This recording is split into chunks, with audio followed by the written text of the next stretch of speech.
Hello, hello. Welcome to the Susie B channel. It is currently 2:44 p.m. here in Arizona, and it is 89 degrees outside, guys. It's 89 degrees outside.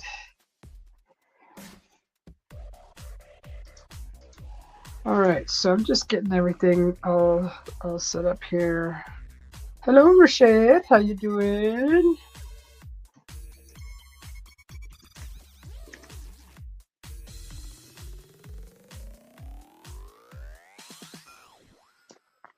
So, I was going through some news, some neighbor news, and neighborhood news, and I saw some actually kind of a few interesting things that were recently posted.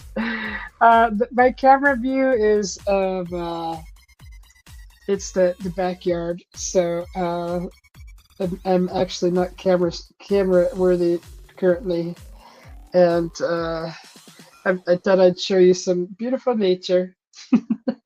So, I wanted to share with you a little bit of what's going on in the next door. So I'll just jump right in it. If you come in later on, maybe just rewind. But there was a couple of posts. I actually mailed them to myself just to make sure I don't lose them. But let's see. I'll just go ahead and share this window, and we'll just jump right into it. So it's really nice outside. I was out there. It's a little warm. I actually got to do some laundry, and I'll probably be running back and forth and trying to get a few honeydews done. I should have done all that before I started this live, but it is what it is. So let's see, share the screen. What screen am I going to share this one? All right, we'll just jump right in. So this is, if you're not familiar with Arizona, this was last evening's sunset. They're just gorgeous here. They're so gorgeous. They're beautiful. I really love them. And let's see, Rashid says, last time I checked, it was 65 degrees here and it's sunny outside. Nice. That's a nice temperature. We actually started turning, we switched over to the AC now. So we are cooling the house now instead of warming it. This was literally from one day to the next when we started getting the 90 degree weather. And last night I did a scorpion hunt. So if anybody missed that, go check that out. I did paint my face. I always paint my face when I do a scorpion hunt. So it's a fairly short one. So if you have, I think it was like 17 minutes. Because I counted, all the scorpions that I, think that I was going to be able to see. And I don't know if you guys can see the sky here. No, I don't know why this camera doesn't adjust with there's a jet in the sky that just kind of did a curve, and it's kind of right behind it is like some the lines in the sky. But anyways, so yeah, if you missed the scorpion hunt, it was early this morning actually. By the time I was done with my face, it was by the time I was out there and I realized by checking the clock. I was curious of what time it was. I thought it was midnight. It was like 2 in the morning. So, oh, you watched the replay? Okay, cool. Yeah, that was fun, and I counted so many, and I was surprised because in the cold weather, the scorpions don't come out very much. I think either they're in smaller areas, in smaller, maybe they don't come out all the way, or maybe they're sleeping. I'm not sure. I'll have to research, but definitely go check that out if you missed it. And that was fun. 2 in the morning. So let's see. And I was watching the ring cam this morning. So probably after 5 a.m. I noticed that the moon had made its like its rounds, right? So it goes in different phases in the sky, and then right about between 5 and 6, it started making its way down towards the horizon. And before that was a huge bright star, and I know there was some kind of an alignment recently. There's like Venus and what is it, Mars, Jupiter, and all that. They're all supposed to be aligned. But I did see the bright star, which I believe that may have been Venus. Correct me if I'm wrong. And I saw the bright star go down into the horizon in the western sky. And then a bright moon following it. I was like, that was cool, and I saw that on my ring camera. But this is what an Arizona sunset looks like, and it's always different and very dramatic and beautiful. So I really appreciate it.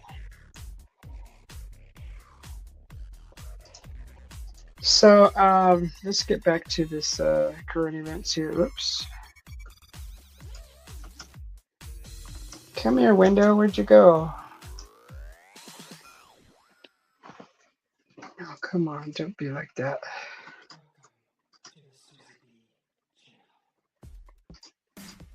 Okay, so let's just make this smaller.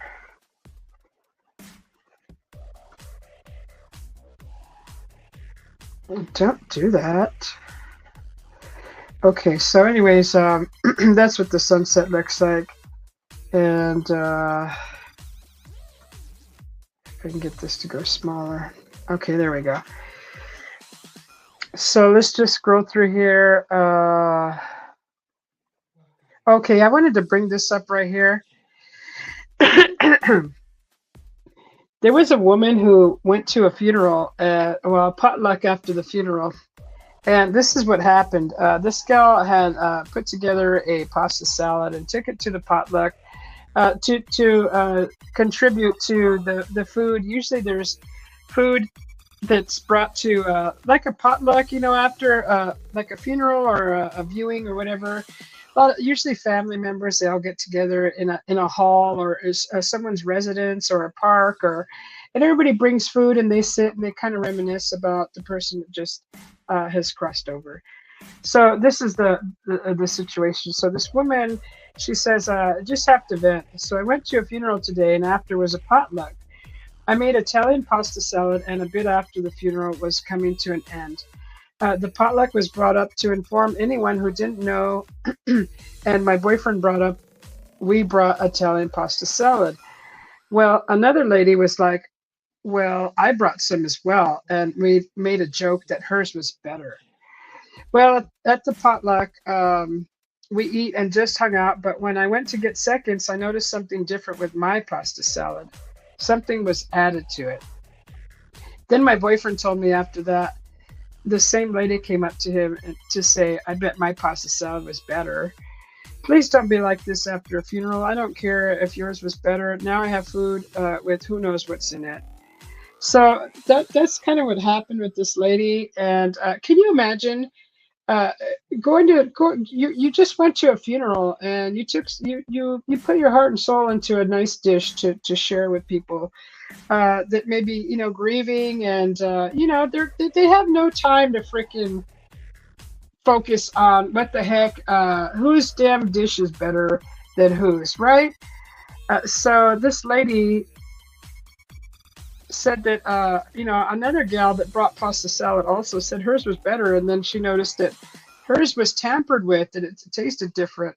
So I know, was that a little sabotage, or what's going on with that? And what kind of people are out there? What kind of monsters are out there um, switching up the food? And you know what I mean? Maybe she oversalted it. She could have added sugar to it. I mean, there's so many things she could have done. She could have, added a flavor that was total opposite of the dish and ruin it. The only thing I could think of was like adding extra salt, maybe pasta salad. I mean, you have those ingredients like mayo, mustard, pickles. You have salt, you have paprika, you have garlic, probably garlic powder. I don't know if some people put onion powder, or but those are like the ingredients that I'm aware of that go into like a pasta salad. It could be vinegar, it could be olive oil. It could be a lot of different ingredients. All those ingredients kind of meld together. And hi, Daniel, welcome in. So to kind of mess up a dish like that, you would have to really put something nasty in there. And I don't know where this was at, and how you would be, um, you know, what ingredients would be available to these people that are eating. So I'm just thinking she may have used one of the condiments, like pepper or over salt. That's the only things I could think of, unless it was in a home and she had access to other things in the house, that she could have pulled out of a cupboard or something. I don't know. But the gal wasn't very. She wasn't very detailed in what the difference in her pasta salad was. So, but she just like said that that's messed up. You go to a funeral and you go to a gathering where there's a lot of people, and these are the comments that was left. So some people are like, what does this have to do with the neighborhood? Some of these people, like, these are the kind of people I block, right? These are the people that I freaking mute, because um, this is why there's a neighborhood app, is because some people, they don't have others to talk to, they don't have an outlet to vent. And when I see a freaking comment like that says, what does this have to do with the neighborhood app? Um, I mute those people, and unfortunately I lost my place here where I was at. Let's see if I can find it. But and then we'll see the comments, because it's people like that that kind of ruin it for the rest of us, because they're just freaking bitter. And okay, that was the alignment, and it was I believe last night. And I think that's what I saw. So it was like 6:45, and that was cool. I didn't go out and look at it. Actually, I was out there way too late. But I noticed that it was overcast last evening. So because I kept looking out the window and I kept seeing the lights from the city bounce off the sky. So I'm like, there's some clouds out there. Anyways, let's see if I can find that post again. Sometimes they're removed too, but let's see if I can find it.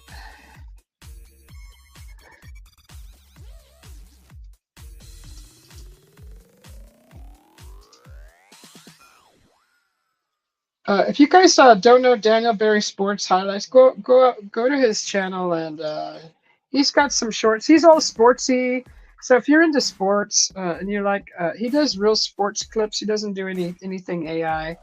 Not that I've seen. I went to his channel and I went and watched some of his shorts. I'm not really a big sports buff fan, but Daniel comes over here and says hello a lot. He drops in to say hi. So I wanted to show him the same respect and go over there. And he's got like baseball I've seen that I remember, and some shorts and things. So if you like that kind of stuff, go and help Daniel with a couple of likes and some views. I know that helps. Comment even. Comments help, likes help. The more that you like a video or a live or a short or um, it helps put that channel into the algorithm so they can be seen more. So if you're going to be lazy and don't leave a like wherever you go, if you have friends that you go visit, leave them a like because it helps put their channel in an algorithm. I don't know how many times we have to keep reminding everybody to push that like button.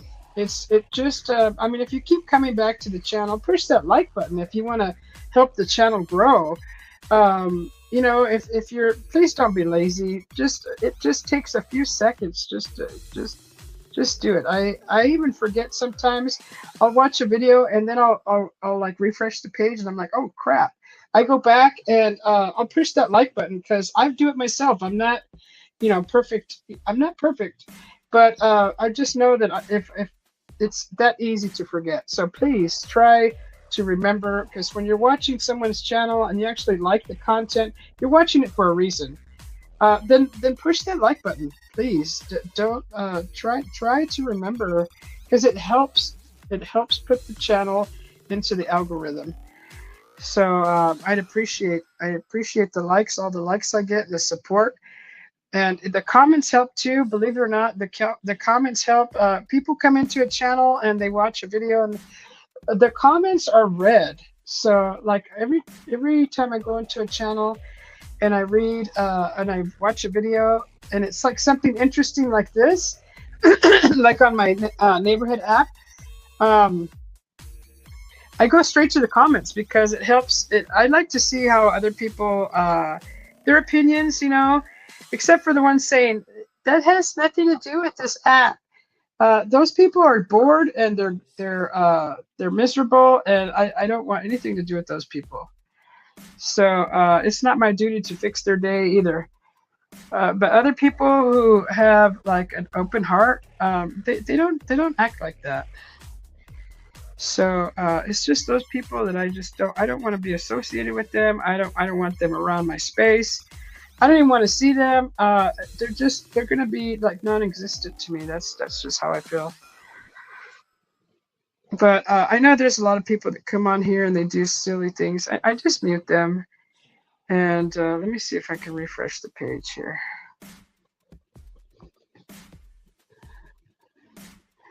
Let me see. I know that someone was talking about gas prices going up.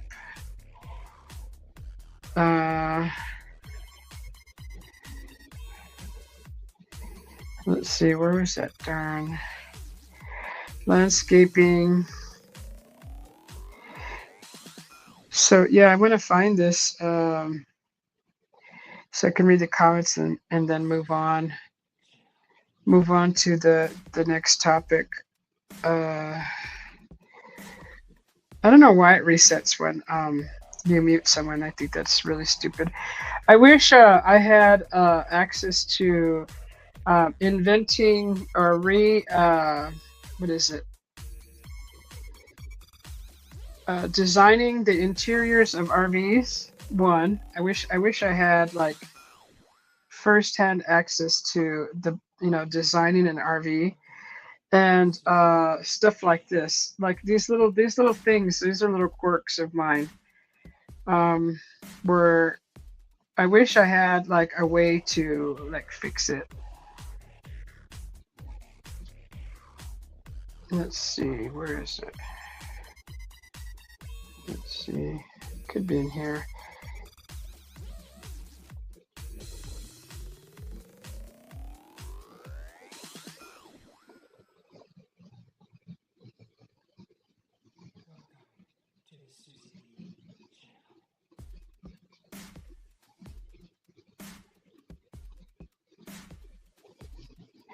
Okay, well, we're gonna skip that for now. There's a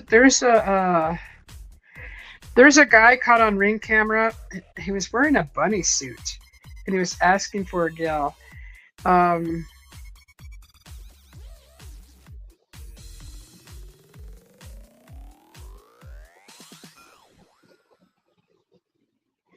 They were like, what the heck?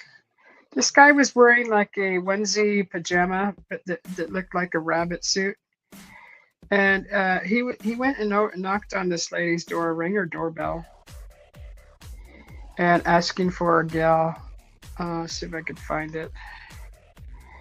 Hang on a second. I have to open up my email.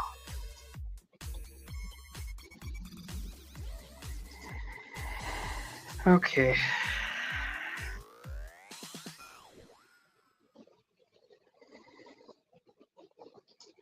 So this guy right here,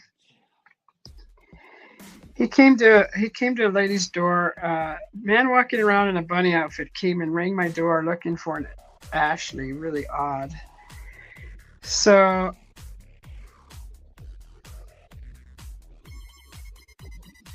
this is the guy that just came up. It's walking around the neighborhood like this. Who knows where he came from? There's not any more context in this. But this is the guy that came up to this lady's door wearing this onesie bunny suit. Look, it's like totally onesie, zip in front. They jumped 40 cents in your area, Rashid? Oh my gosh. Yeah, I don't put gas often enough in my vehicle to notice, because you guys all know me. I don't really leave the house unless I really need to go to the store for something. But yeah, so this guy's walking around the neighborhood. There's also another one that's kind of interesting. Let's see. So this is another one.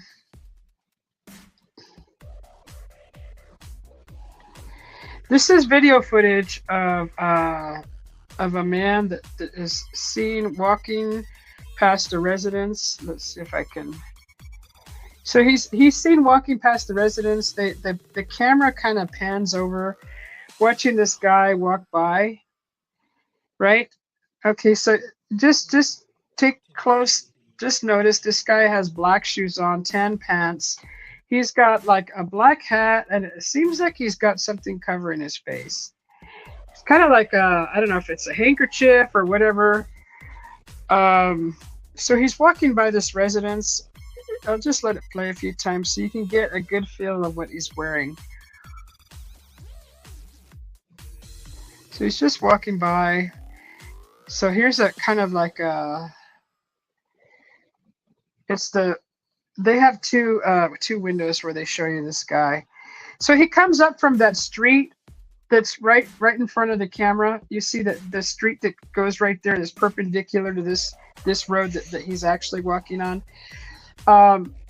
He comes from that way because you'll see in the next frame something very odd with this man. Okay, so I'm going to the next frame. So just notice he has black shoes, tan pants, a black sweater. He has a black hat on, and something kind of covering his face. You can kind of see it in the lower camera. Something like a handkerchief or something. Okay, so we're going to go to the next frame and just watch very closely what's going on here. It went from 239 to 279?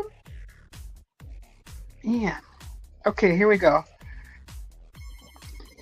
Black shoes, totally butt naked. Oh, you did see it. You got to be 18 and over to watch this, just so you know. What do you guys think is going on here in this video? I looked at the comments, and some people were saying he got caught. He got caught by, so maybe the husband. He actually probably jumped out the window. This happens, right? This happens. So this guy came. This is where he came from, that street. That's how I know he was coming from that street, because of this video right here. But I mean, he's got like his shirt over his head, because he had that. See, he has a black sweater on. He's got like, I don't know if those are his underwear on his head, because I was like, what's on his head? I think those are his underwear, maybe. Like, he took everything with him, but he still had his shoes on. And so over here, he's walking. He's walking somewhere, right? He's just walking right around the corner. He's going somewhere. Well, and what time is it? Is there a timestamp on this? Okay. Oh, this is 2:30 a.m. When was this? 2 hours ago. So that was probably this. Oh, that was the first. Okay, that was this morning when I was out hunting for scorpions. This was happening in my neck of the woods. so, so this guy, he's well, we don't know what he's doing. I mean, why is he naked? I have no idea. Maybe he went over somewhere and snuck in a shower, but I mean, he would probably not be having his shoes and socks on. I think he was probably over at a romantic kind of retreat. He was having a late night romance and was abruptly interrupted. so, so I don't know if but yeah, he's definitely is he got interrupted. So if you go in the comments here, it's kind of funny because some people are like, well, it looks like someone got caught with their pants down. Yikes. And someone says literally. And then the next one is the woman's husband came home early, and oh my dear gracious, by someone else. Whoops. Love the little. Oh, okay. Of course, that's me. I had to comment on the cactus and not the naked man, but So cold hard fact of life. What brand model of turret security cam are the videos from? Great resolution. I agree. Those are very clear photos. I mean, you could see, if you zoomed in, you could probably see the mole on his back if he had some, or freckles. But yeah, I agree. That's a great resolution of the camera. Since he's on foot, I'll assume he's young. Parents came home early and daughter's boyfriend made a hasty escape. Oh, that could be it too. I mean, I didn't think of that either. He could be a teenage kid or an older teenager, and yeah, he went out to whatever teenagers do, and then so no one's chasing him. He was wise to just grab his clothes and bail out the window. So they're assuming he bailed out a window also. Why is his head covered? I know it seems funny, but could also have been some type of attempt to assault or something. Do your cameras have audio? Yeah, he actually walked past that home. Maybe he already knew that house had a camera, because he's using the sidewalk on the way back. Maybe he totally forgot that he was avoiding the camera in the first place. But he's not using the sidewalk. He's like totally avoiding that sidewalk, that whole corner from the beginning. But yeah, why is his head covered? I know it seems funny, but could also have been some type of attempted assault or something. Do your cameras have audio?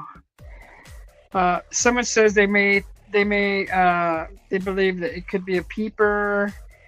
Someone says report it to the FBI. Oh, they think it's related to a Nancy Guthrie kidnapping. Let me see. So someone else says boyfriend came home and the side had to run out before getting caught. Not the best way to do it. Also, where's the warning? I wasn't expecting that. I've had I have had people bathing in our pool. Maybe he was bathing in the pool or with your hose. See, that's what I thought too. There's a 10-minute gap between the two videos. Odd. Well, they were getting into it 10 minutes, so he was doing something for 10 minutes, and then they were interrupted, or he was interrupted. I sure hope he didn't hurt anybody back there and was taking off. So, yeah, that was. I wanted to share that with you guys. There was another one where this gal has a camera outside her window, and this guy's dancing on the roof, and he does some crazy stuff.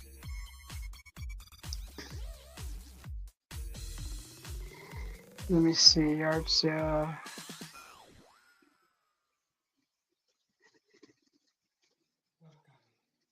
$6 ago. Okay, let's see. Let's see if we can refresh this. Oh, that's #1 now on the. Let's see.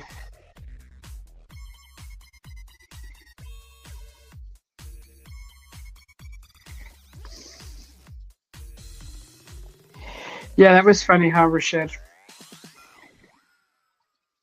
Let's see. That's a nice looking cup of coffee right there. I had a late cup of coffee last night, and I actually had made a Delgana. If anybody knows what a Delgana coffee is, it's basically coffee and brown sugar whipped to a nice froth. And I had whipped up a nice small little bowl, a mixing bowl size, and stuck it in the freezer. So I had scoops of that into on ice with some whipped milk, whipped caramel milk, right? I put a little caramel into some milk and then whipped it up and poured that over ice with the scoops of that Delgana whipped coffee. That's I had that last night. I, I just made enough for two servings. Trying to find 3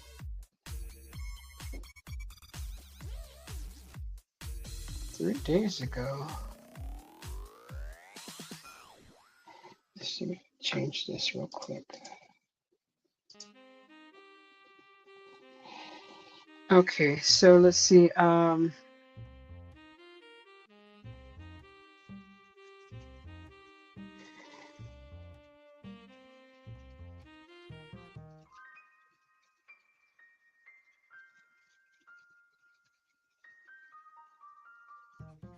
Oh, I was watching YouTube yesterday, and I came across one of my channels that tells stories that people submit to them. Right? They submit it through email to their channel, uh, to this creators channel, and stories that they don't want to tell themselves. They just kind of want to share it.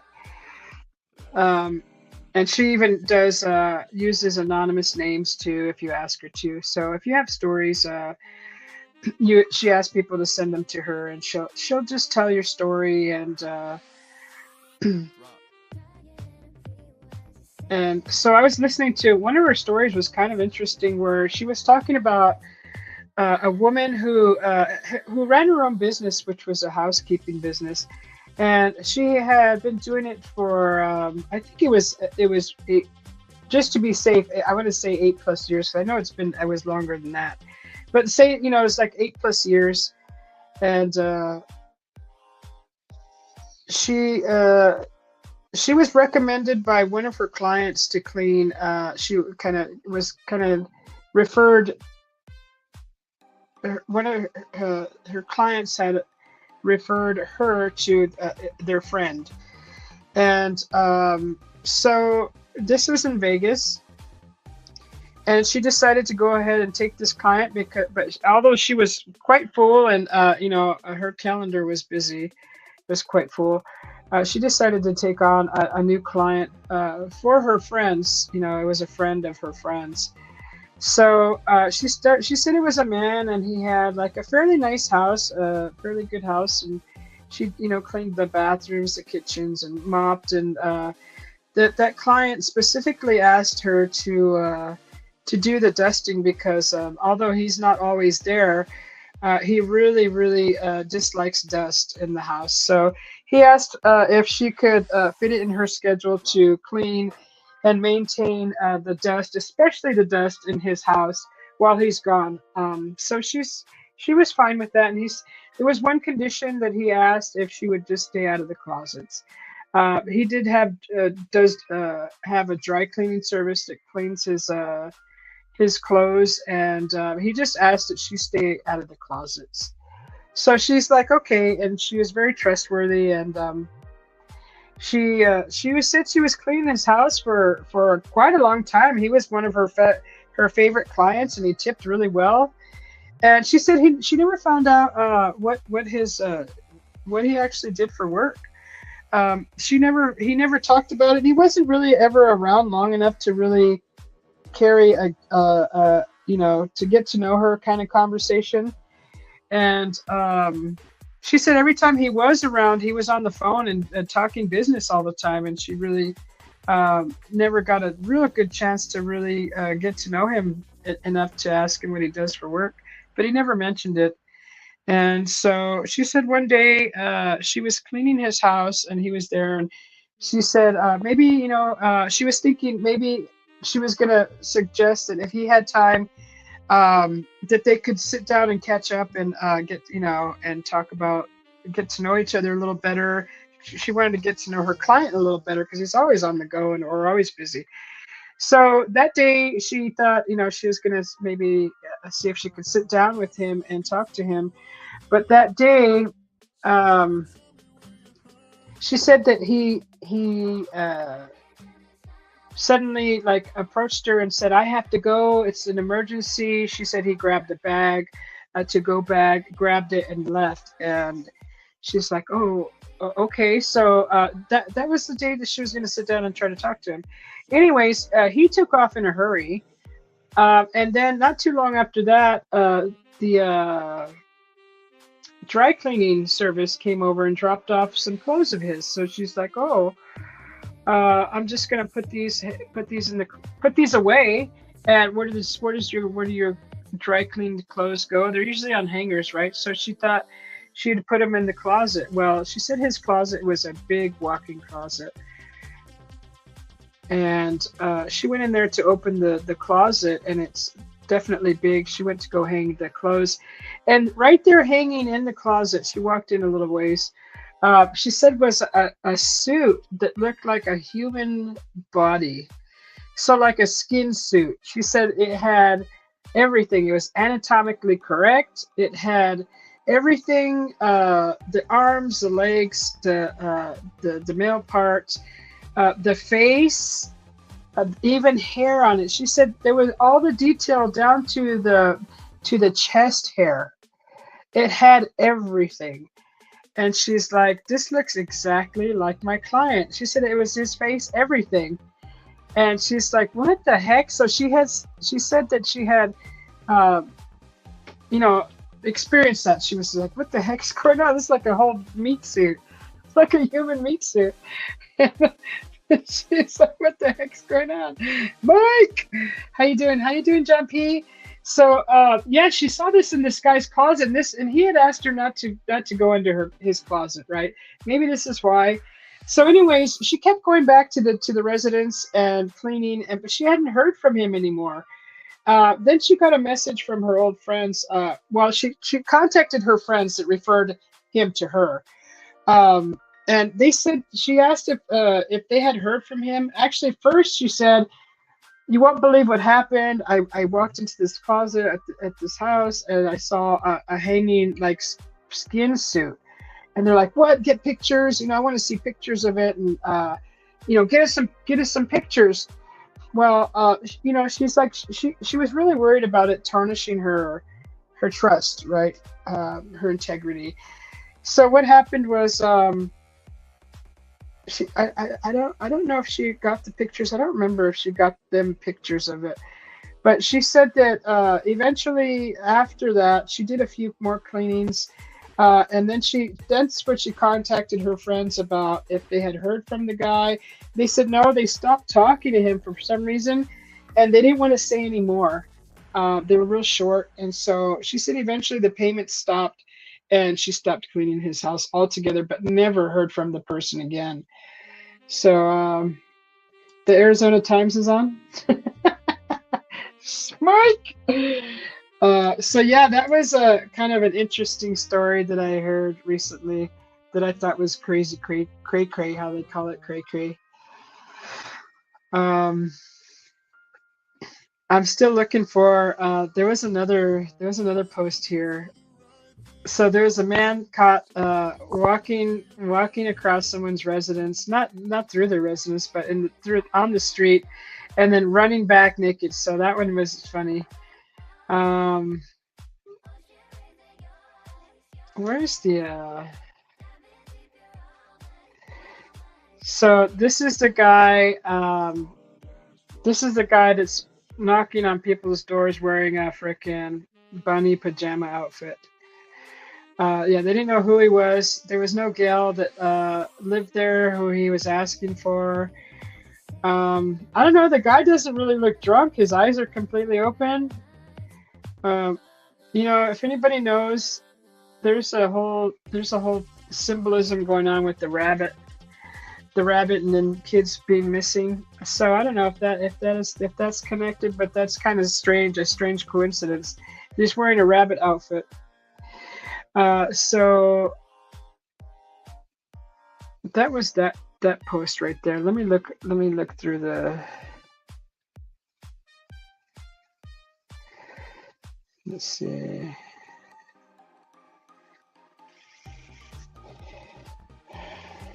John P says Mike, and Rashid. Rashid says howdy, John P and Mike.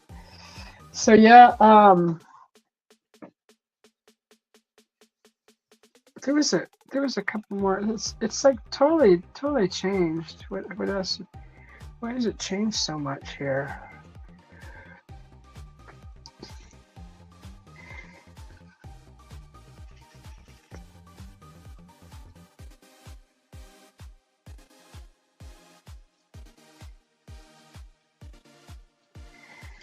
Okay, let's see. Let's look into this one.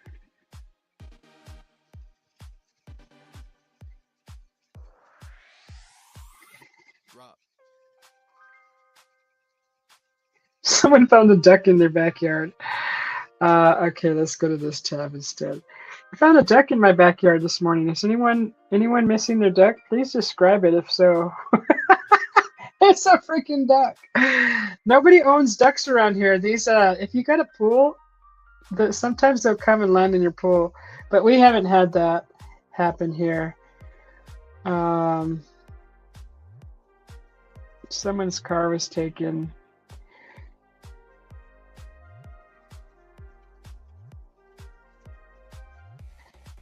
I see a lot of posts in here about people walking their dogs and not picking up after it. I'm starting to see signs in like our neighborhood in the yard saying, please be responsible, please be kind and pick up after your dog. It's a shame that you have to put signs out in your yard to remind people to be responsible. But I noticed that the corner house around the way in our neighborhood has a little sign in their yard. I actually caught a guy walking on the street with his dog, and he let his dog crap right in the street, right where someone would park their car in front of their house, right? I wouldn't have really, well, I think I would have said something still. Anyways, I happened to be driving out to somewhere that day, and I slowed by. I watched the dog poop crap right in front of me because it was just perfect timing. I pulled out of our driveway, and then I pulled up and I saw a guy walking a dog, and then I saw the dog dump, and then right after he just like left it and started walking past it. So I slowed up next to him, and I'm like, "Hey, are you gonna pick that up?" And he goes, and he was like, I'm like, that's kind of messed up. You know, you should pick that up because you know this is our neighborhood and we're gonna step on that. And he goes, oh, okay, well, okay, and like I don't know if he ended up picking it up or not, but I just wanted to make him aware of that's not cool. Don't do that. Anyways, I'm noticing signs in the yard, so that's kind of a big thing here on the neighborhood app. It's a shame that you have to tell people to not be disgusting slobs if they have a freaking animal. Let's see. And you know what? This is the time of this is the day and age where you just have to open your mouth and say something. Being passive aggressive is not going to fix anything. It'll fix your comfort. Yeah, you could just walk away and be a coward and not say anything. But I think that people that actually do say something make a difference in the world. Not I wasn't mean about it. I was polite, and I was just kind of like, it's just like, that's kind of messed up, don't you think? That's messed up. I wasn't like, hey, you freaking loser, pick up that shit, right? I didn't approach it in a aggressive, disrespectful manner. I just reminded him that that's messed up. That there's people that live around here, walk around here, and we don't appreciate that. That's all. And that was very shocking for me, because usually I'm a person that doesn't sugarcoat anything. If you know me well, you know that it's very difficult for me to sugarcoat anything, especially in a situation like that. So I think I was proud of myself. I did really good, and not, being disrespectful, or letting my anger talk first. I kind of let the sweetness talk, and not the vinegar. Let me see. But that is a challenge for me, and I work on that every day. I really try to. And it's just been a struggle for me my whole life, and it's just how I was raised. We were raised really hard. There was no sugarcoating, nothing. There wasn't no chances or nothing. You did something wrong, you were disciplined, and it was hard. So that's just how I grew up. So that's just how I am, and I'm learning to kind of not be so aggressive with that. So I'm trying. I do treat people how I like to be treated. So you just kind of put yourself in their shoes, and how you would like to be talked to. But if someone's beating the crap out of someone, and the people are outnumbered, there's like 3 to 1, I'll jump in and I'll help. You know what I mean? It's just like I've jumped into a scenario where, at the time, I was dating somebody, and I was literally in the middle of a bath. I had shampoo in my hair, and my friend called me and said, "There's like 5 guys here, and they're trying to, they're getting ready to jump. They're getting ready to jump me." And I'm like, "What?" I'm like, "Where are you at?" So this was around the time when I was around the time I was driving taxi, and literally I didn't even rinse my hair. I had shampoo or conditioner, whatever was in my hair was soapy. I threw some clothes on so fast, shoes. I jumped in the car and drove out there with shampoo in my hair. Found my friend, and literally there was like 5 guys around him, and I jumped out of the car, had my phone, and I also kind of had my hand on behind my back, like I could be carrying something, right? Just for a little, to psych him out. And I jumped in the middle of all of them. I'm like, is this how you fight? Is this how much of a coward all of you are? You can't do one-on-one. This is how you guys fight. I kept calling them cowards. And my friend was just looking at me like, whoa, like, I don't know if he was looking at me like I'm bat freaking crap crazy, or he was impressed. I don't know. But I was like, okay, now the odds are a little better. Okay, I was like, come on, let's go, let's do this. Are you ready? Let's do this. And I was ready. Back then, I was, better. I don't know. I was younger. I think maybe my ego. I thought I was a little stronger. I don't know. I would have definitely taken on all those guys. I don't care. I've been hit. I've been hit by a man before, and it's nothing new. So it's just like, I just know that if you hit me first, then it's self-defense, whatever happens to you. So that's all I know. and, I don't know, but that's the scenario, right? So I don't walk by any scenarios like that. I don't turn my head to anything like that either. So. But that was funny. Yeah, I didn't even wash my hair. I didn't even rinse my hair. I was like, screw that. My buddy's in trouble. I'm gone. I'm gonna go help him out. I don't care how many people are there. So yeah, that's just how I am.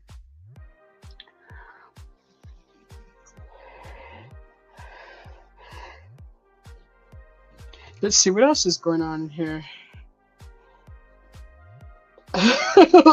We love you for it. Oh, thanks, brother. They thought I was crazy. I don't know. No, but I don't like bullying like that. I grew up around a lot of bullying, and I had to jump in the middle of a lot of bullying in high school. There was a lot of poor kids that were getting bullied, and I got tired of seeing it. I got tired of people walking by laughing, laughing about it. I don't put up with it. It's something that's just my pet peeve. If I see someone being bullied around me, and it's a scenario where I just feel like I need to say something. And if I could de-escalate it, that's fine. If not, then we want to throw down, just do it. I mean, shoot, I'm a big girl, so unless you're like a professional kickboxer, karate guy, I mean, I'm gonna get knocked out. Yeah, but usually those kind of people know how to pick their battles, and they're not out bullying. Usually it's not like that. They're taught with integrity. Your fists and your extremities are weapons, so they're taught that in karate and all that. They have integrity. They're not out bullying. They're usually people that are quiet too. But anyways, yeah, I don't like to just turn my head with scenarios like that. Okay, where's all this stuff? Uh-oh, Spring Ball Festival season. Well, she's hardly wearing anything. It's time to play ball in the Cactus League. Well, it's definitely a great photo to use to read that. Let's see, looking for experienced handyman who can help in the fall. Okay. What else is going on today? Well, this was 2 days ago, but I saw, like, shoot, when I opened up the neighborhood app, I was like, oh, they already got Easter stuff out. What did my hubby show me? Yeah, he brought home 2 chocolate Easter bunnies. I'm like, already? Are you kidding me? These people can't wait to shove all these darn freaking holidays down your throat. I'm telling you.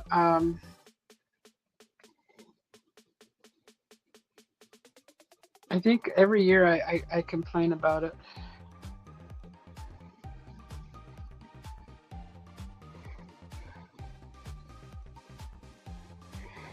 So let's see.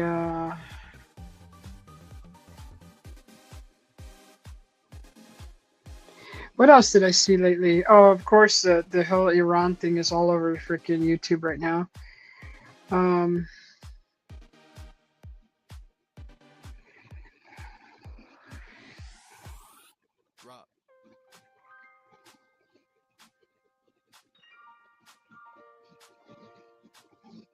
Yeah, I don't know what. All the stuff I was looking at earlier was. It's not in here anymore. Let me just refresh the page. Let's see. Let me go to this and see. Usually the posts.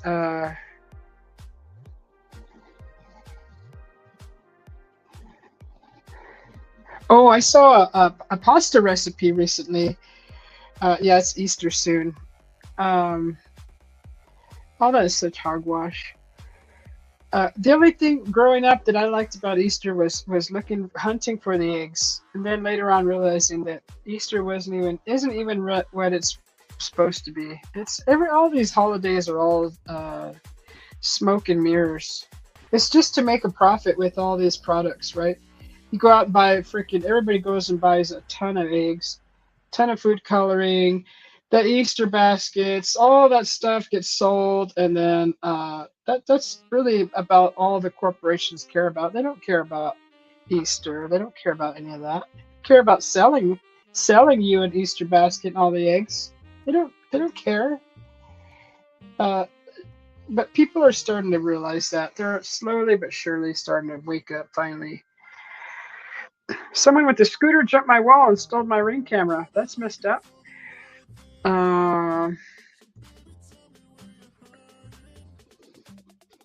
Let me see. Is this it? I was trying to find that one.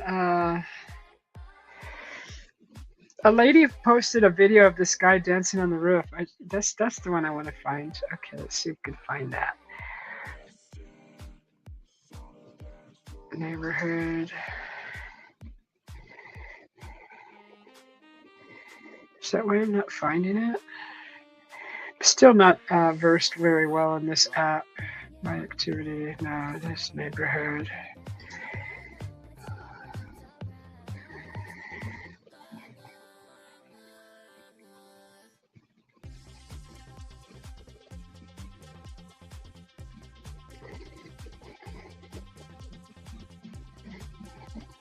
Oh, I was saying, I found a nice pasta recipe recently, and all it is so you get some garlic and you put it in a oven dish, right? And cover almost. I didn't cover it all the way, but I kind of some of the garlic was still sticking up, but I put olive oil and there was still a little garlic exposed, and then some rosemary, and put that in the oven at like what did they say, 356, something like that. I don't know. Till the garlic browns. You're roasting your garlic in the oven. Then once it's nice and toasted brown, you get it and put it in a food processor, and you add. Not with the oil, take it out of the oil, put the garlic in the food processor. By that time, it's golden brown and soft. And remove the rosemary sprig. Anyways, put it in a food processor, get some, like, I don't know if it was like 2 tablespoons of butter, maybe more. I just saw big chunks of butter in there. They just threw big chunks of butter. They added grated Parmesan and chili flakes and a little bunch that was cut of parsley, and they threw that all together, and then they processed it into like a garlic kind of butter cream sauce stuff. Anyways, it wasn't very running. It was kind of thick, and then they poured all that in a little bowl, and they put that in the freezer for 15 minutes. Then you go in and that's the way it is with all the holidays. Yeah, I know. So there's my cat walking over there. Where is he at? He's been trying to get the lizards. Sorry about the freaking whiteout guys with the camera. Anyway, so once you have that sauce, it's in the freezer, right? It's a paste. It's like a garlic butter paste with all those wonderful ingredients. And then it'll firm up more. So that's firming up in the freezer for 15 minutes. Then you just go and boil yourself a nice pasta. I did a bucatini and boiled that, and that was already all ready. So I had that set up on the side, covered and strained, and I had put olive oil to prevent it from drying up. So once the butter sauce was firmed up, I threw I actually made a side of chicken breast. So I fried up some chicken with paprika and salt and pepper, and just kind of browned it on each side and put the chicken aside. Then once the butter was firmed up, I pulled out the noodles, and in the same pan I made the chicken. I put the noodles in there, and you pull the butter out of the freezer, and you put that butter in on top of those noodles and let it melt down, and then add some spoonfuls of the water of the pasta that you boiled, and you add it into the pan, and it becomes all creamy with the butter, and just mix it all with the noodles. Oh my God. Once that was done, I put the chicken on top of that. Me and my hubby and I, that was our dinner last evening. That was so freaking good. I love pasta like that. I love easy pasta like that. That was really nice with the parsley. And I didn't put chili flakes in the recipe. I only put it in my personal plate because of my hubby. He doesn't, I don't want to make his too hot, but it did add a great flavor, and it wasn't hot really that bad. It wasn't not like burn your tongue off hot, but it was really good. So I found that on YouTube, and I was like, oh my God, I found it 2 days ago and I made it yesterday. I was like, I'm making it. That looks so good. And it was looks so very easy. All the ingredients were fairly simple: grated Parmesan. If you got a whole bunch of cloves of garlic, I had just bought some from the international market. They came all already peeled, fresh cloves of garlic. And I was like, you know what? I'm going to use these up. I'm going to make that pasta. And boy, the whole house smelled like roasted garlic. That smell was so wonderful. My hubby, when he came home, he goes, I could smell that all the way in the garage. I was like, oh, so that smells so good. What is it? What are you cooking?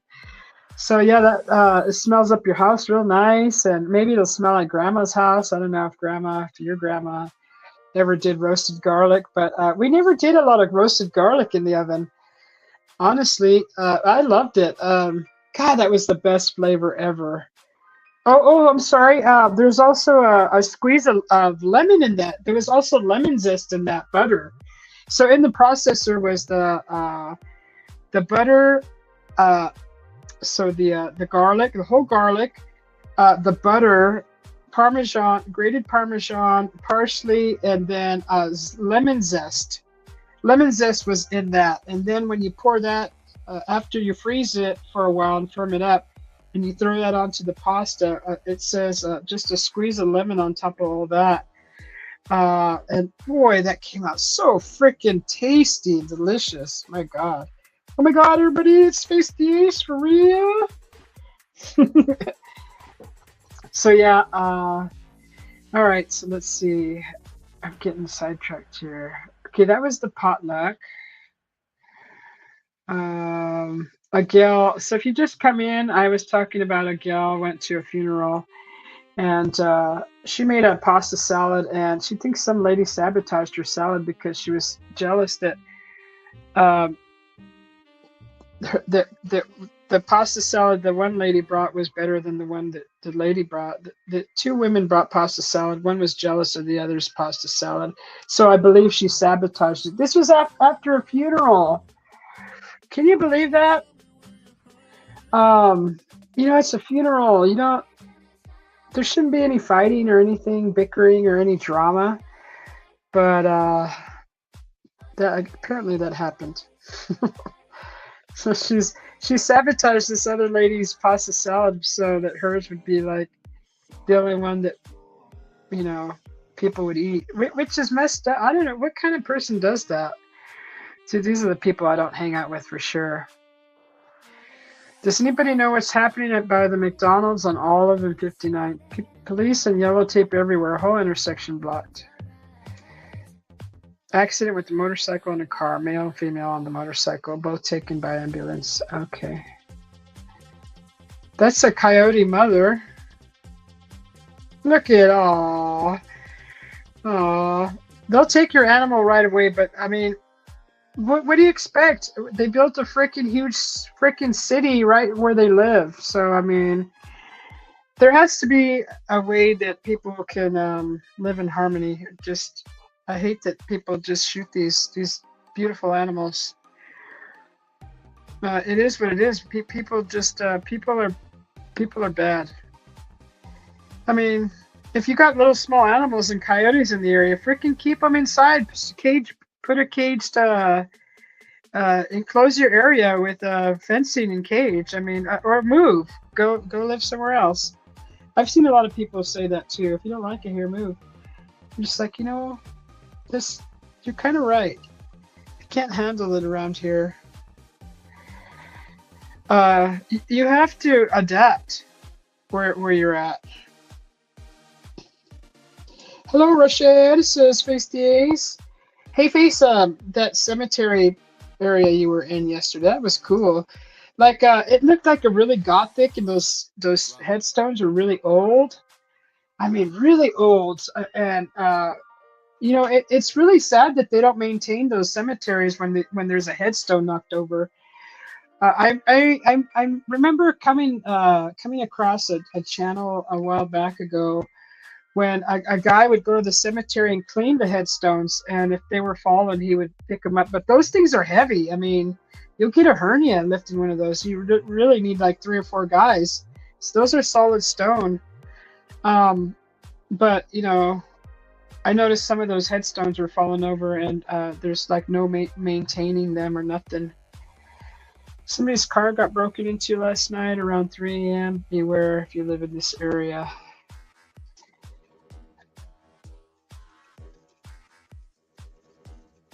Boy, that's a horrible camera. Let's see. Gas again. What's this? So what's worse, those that pull up and empty trash out of their car, or those who won't pick up their dog's poop? It's sad. People have gotten so lazy and disgusting. Yeah, they're just like, oh, the street sweeper will come by and pick it up. No. Who teaches people to throw trash out your window? Shame on you guys. Shame, shame, shame. Let's see. Oh, they're abandoned? How does someone abandon a cemetery? That's unheard of. Like, so I grew up in California, right? And I left as a teenager. The cemetery that we walked through all the time always had a groundskeeper. There was always a groundskeeper. There was an office in front of the cemetery. You'd walk in and you would talk to someone, kind of like at, I guess, a funeral home, right?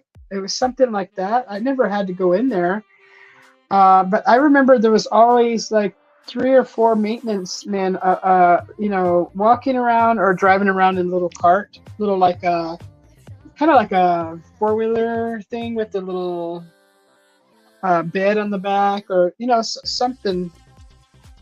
There's always a groundskeeper. Yeah, it's different. Yeah, I know it's different in every state. It's just so weird to see uh, such a such a place where you're buried that it's not being maintained. Like they lost all interest in the respect for the dead, right? Where they're buried, or the dead don't care, but I mean the families. But some of those were so freaking old, like that one that looked like Dracula writing on that headstone, uh, with the 2 crosses for the T's. That was a crazy looking font. It almost looked like the beginning of a horror movie or Dracula movie. That right there, that font on that engraving on the headstone was pretty cool looking. Patio set with 6 chairs. I'm trying to find that guy dancing on the roof for you guys. He's like wearing all red pants, red shirt, and he's like totally dancing on the roof. What did she take it down? Oh, there's some spaghetti. Oh my god, I love spaghetti. I actually have a little left over. I haven't eaten today yet. That's probably what I'm gonna eat. I saw a deep dish pizza being made. This lady made a pourable pizza dough. So basically, she mixed in a bowl. Uh-oh.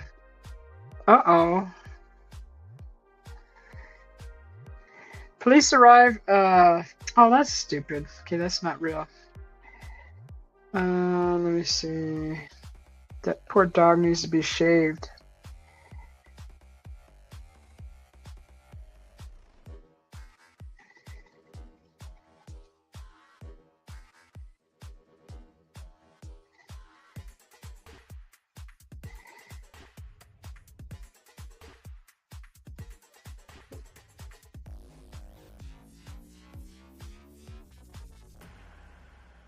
Where the heck did it go? Unbelievable. Okay, hang on, guys. What is that in front of the camera? That's me.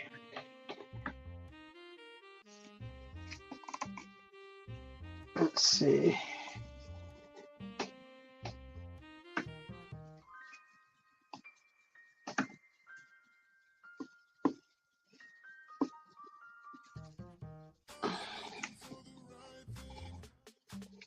Where's my cat? At least there's something to look at. Okay, let me see. You agree? Yeah, Dracula. Yeah, spaghetti. I love spaghetti. So let me see. I'm looking for. I'm trying to find that. Maybe I know it was in. I should go back to my email.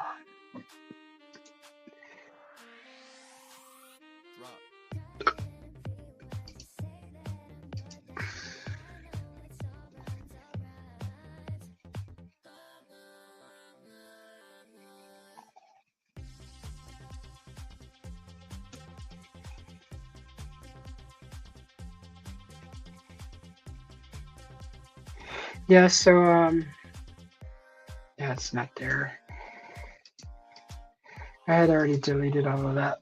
Okay, so the weird guy with the rabbit suit. Uh,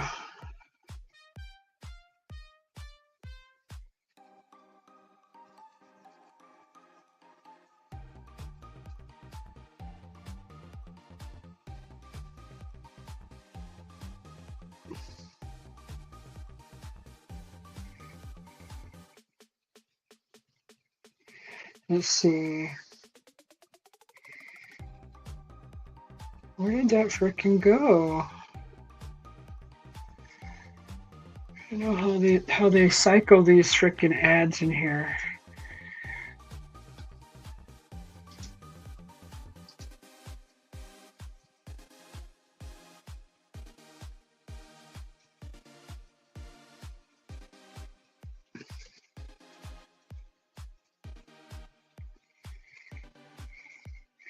Ooh. Someone's selling latte matcha or energy drinks. Those look good. Oh my god, it makes me want to go make my own. Thank goodness for making your own stuff at home. It's not very hard to make. Okay, let's see.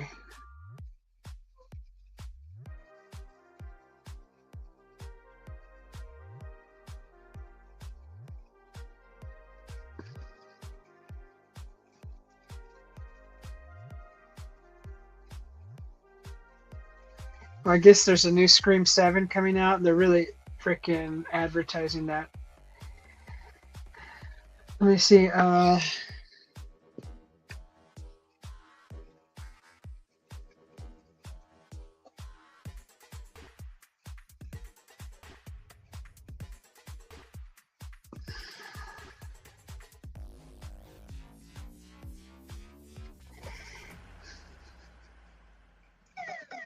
What the heck? It's like totally different stuff now.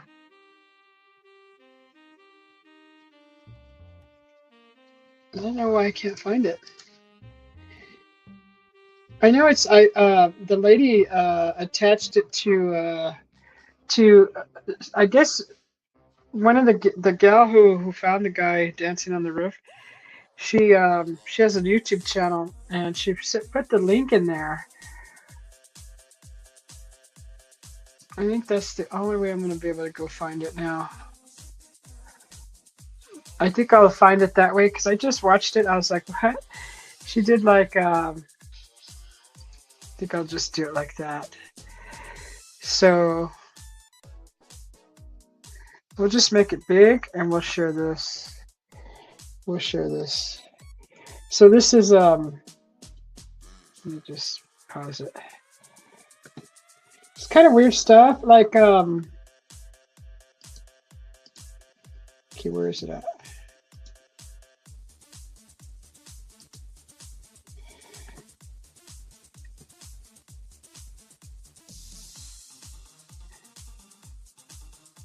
So this is the video.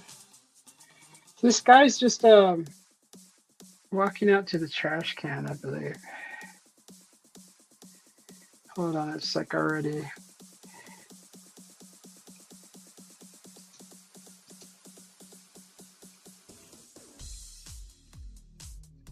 So this guy's I don't know if this is the guy.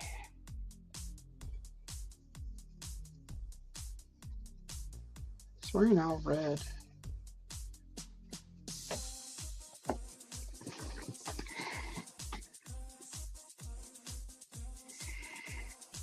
Okay, yeah, this is the guy wearing all red. I think he's the one that ends up dancing on the roof. She thinks he's kind of on something, and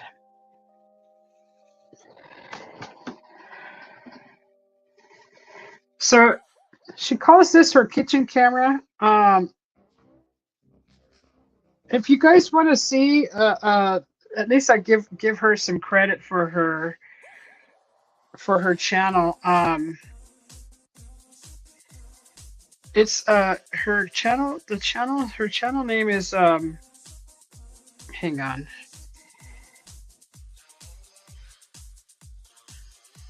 Hang on a second.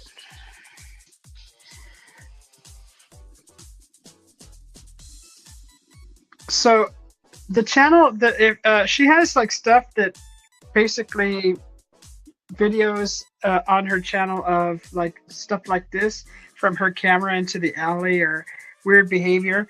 The channel's name is called COM space Pewter. That's spelled so computer, but it's spaced. There's a space between com and pewter, but pewter is spelled PEWTUR. So just to give that channel a little credit for, because I'm using it off of YouTube, and I'm using because she sent the link from never mind, computer, never mind. So she shared the link to her channel, and I'll just start resharing it again because that's better.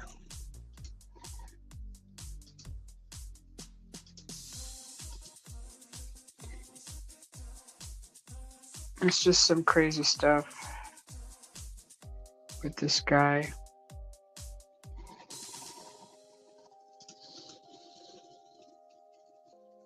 When I first moved here to Phoenix, we had so hi Mir, how you doing? Good to see you. When I first moved here, of course I came from the forest, right? Complete silence, whole different environment. It was a small community. Everybody knew each other, and I've never experienced anything like this. So when I moved here, I noticed a lot of activity in the alleyway, a lot of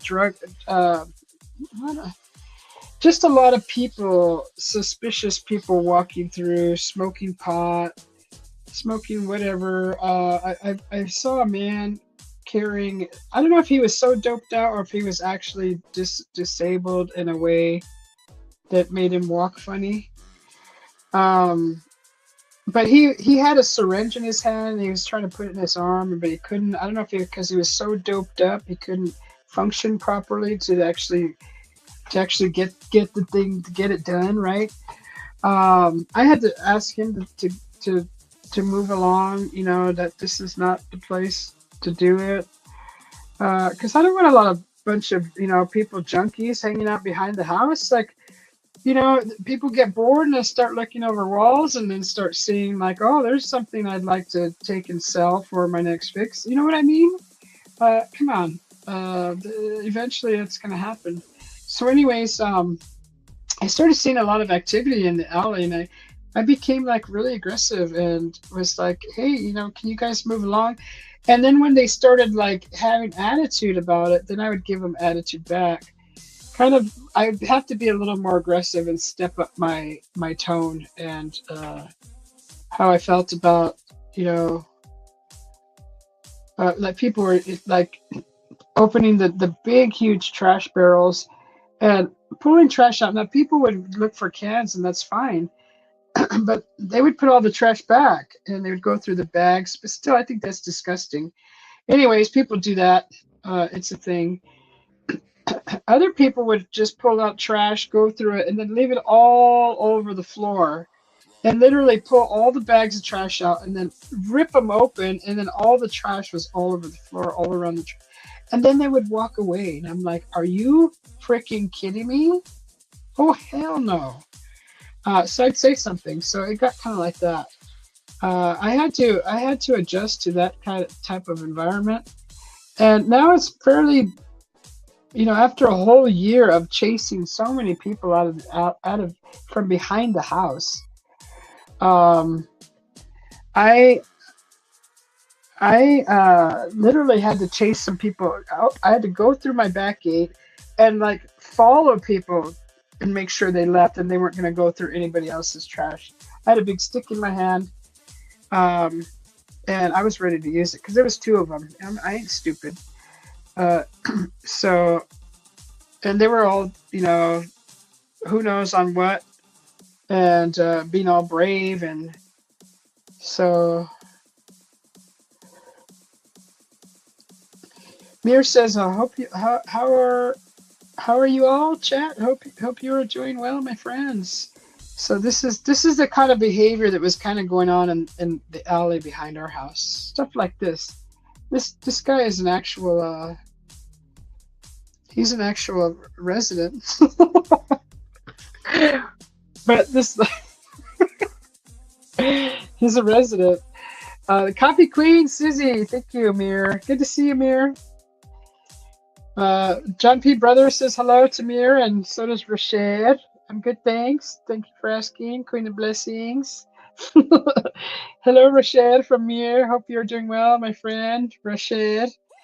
And then John P. says, nasty method. Right? I'm trying to be nice about it too, brother. I'm trying to, everybody has their ups and downs in life, and I get it. But God, you're a complete adult already, and you can't snap out of that phase yet. I mean, I can go on and on and on about it. I grew up in this kind of type of environment where I was not hiding in the alleys. I was hiding in the dark at night.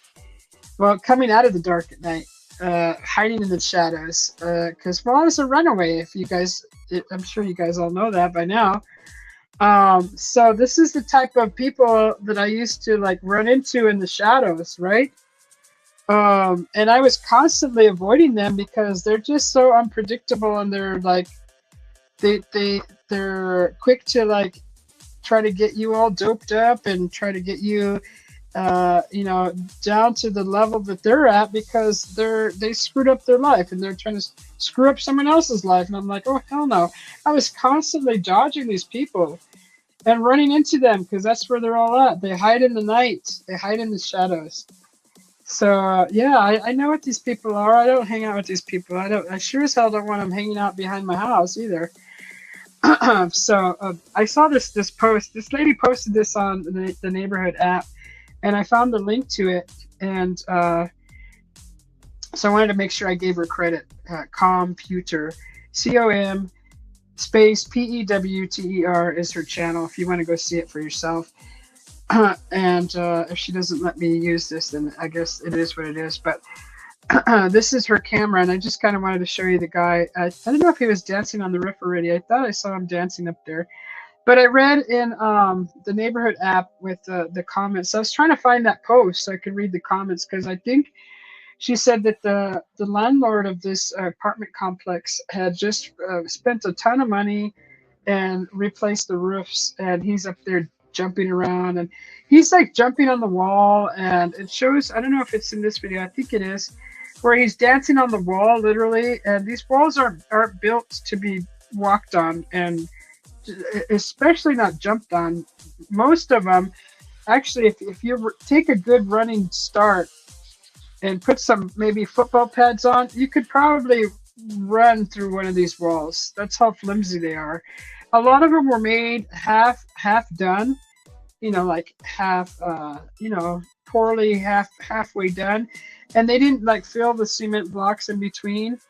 I don't know if they filled only the like these parts. I don't know if you can see my. You can't see my. Can you see my arrow on the screen? Okay, so right, these pillars were the posts. I don't know if they filled only those, but most of these walls you can just freaking knock down. They're not. It doesn't take a lot of effort. And this guy's jumping on them, right? So I don't know if that shows it. Did it already show him jumping on the wall? This is like the whole footage. This is like 28 minutes of it. Let's see.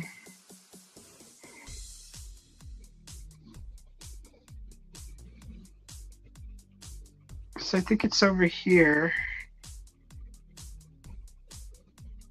because the camera's really zooming in.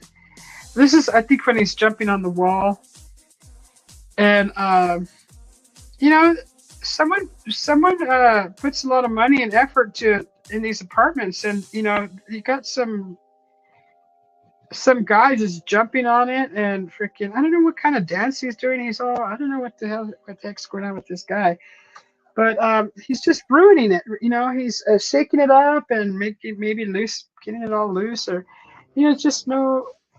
He's freaking trying to be Spider-Man over here. Anyways, I know these walls are flimsy, so they're not made very well. But you can see him. He's just dancing on the walls. So this isn't like normal behavior for, you know. I mean, I can see like teenage kids doing this. This is a grown freaking man. I think it's where his apartment is at, brother John. Hi, Gate Smasher. How you doing? Oh, the bacon. Oh my God, that's a great idea, Gate Smasher. A freaking BLT. Oh my God. I sliced my last tomato, but I have tomato diced. I can still put diced tomatoes. BLT sounds wonderful. BLT. What security cameras are we seeing, Susie? You're scoping out a neighbor. No, this is in the neighborhood app. This was a neighbor just sharing some weird behavior from a new tenant that moved in. And I honestly, where I was going with that before I got sidetracked, got way off topic.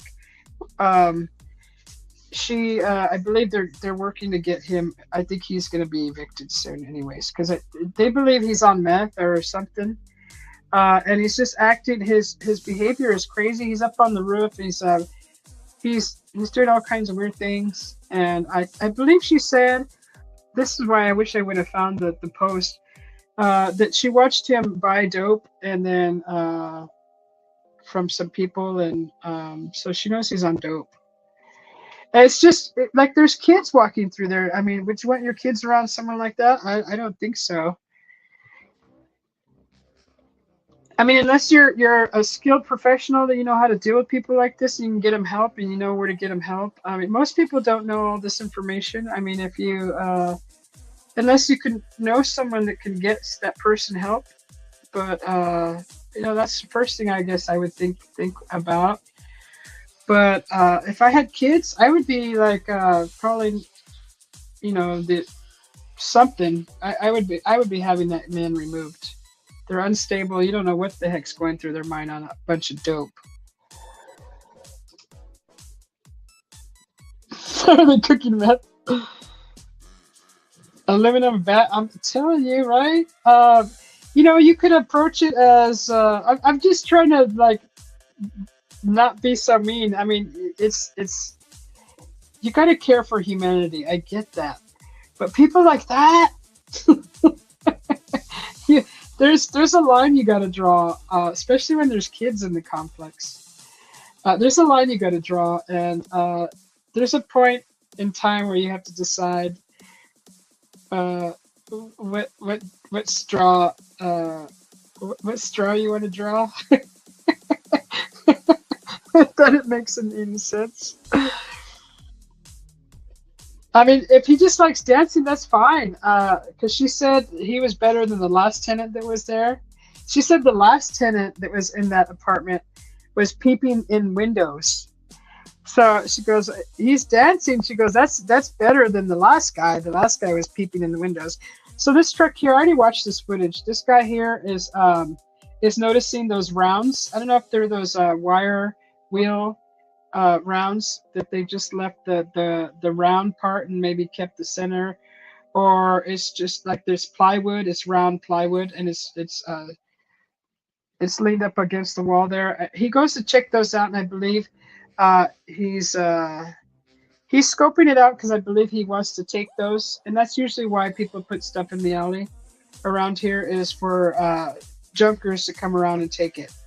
So this guy that's what this truck is there for. He's gonna leave and come back, and he's gonna bring a friend with him. He stays there quite a while. This is him leaving, and then it goes to basically him coming back, and then that guy in the red comes out to help him.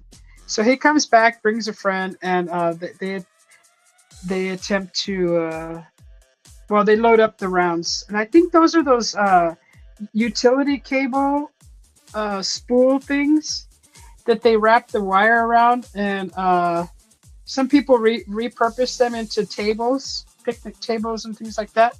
This guy is he brought a buddy, and they're loading those up. They're probably going to go take them and refurbish them. But so they start to load them up. This guy goes all the way out to the big trash to throw away a little paper. He's being really nosy. That's so obvious. He wants to see what's going on, right? He's all up in their business, which is fine. That's your right. Yeah, it's your right as a resident to go and make sure that these guys aren't planning a bomb or doing anything malicious. Save the footage in case. That is a nice truck, huh, Brother John? Getting the freaks to rent too? I hope he's thinks about the neighborhood and the good people that live and own around there, right? But they don't think about that when they're all doped up, Gate Smasher. I've been around enough of them growing up in California that they don't give a damn about anybody else but their next fix.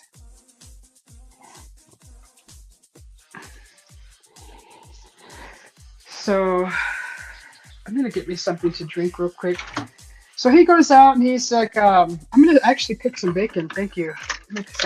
Put some bacon on the stove. My hubby brought some wings. I'm going to make some wings soon in the future.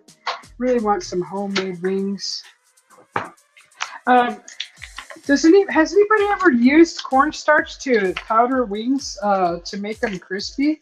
Has anybody ever heard of that? I saw that in a recent recipe. I was like, what? Never even heard of that. Cornstarch. Like they coated the wings in cornstarch and then deep fried them, right? Fried them. We just got a deep fryer, so I'm excited to use it. And I think my first meal that I want to try, and there is homemade freaking wings.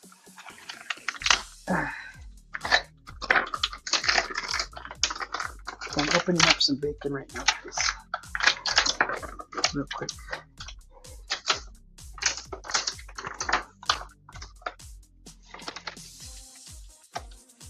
How many pieces do I want?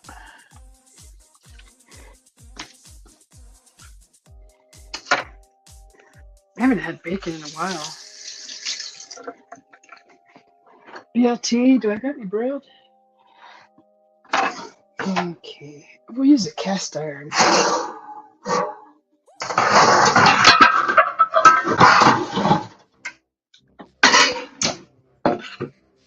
All right, I'll just throw this in here. We'll keep an eye on it. Well, we'll listen. We'll listen and make sure we don't smell smoke. I'll put the timer on because I'll forget. Timers are great. Timers are your friend.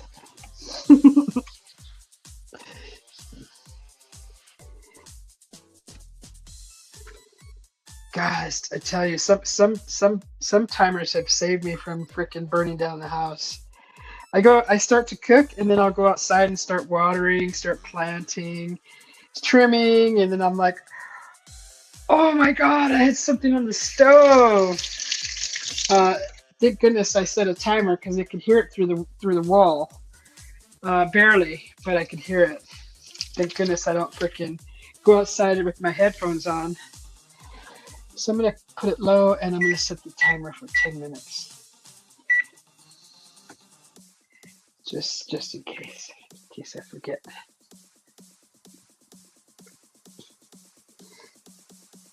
So it looks like these guys already took off, huh? They took off. Yeah, I do. I I had a bad habit of doing that because you know I had a bad habit of walking away from cooking, but so I set a timer now because I don't just stand there and freaking like just watch, especially if it's like baking. I mean, who stands and watches bacon cook?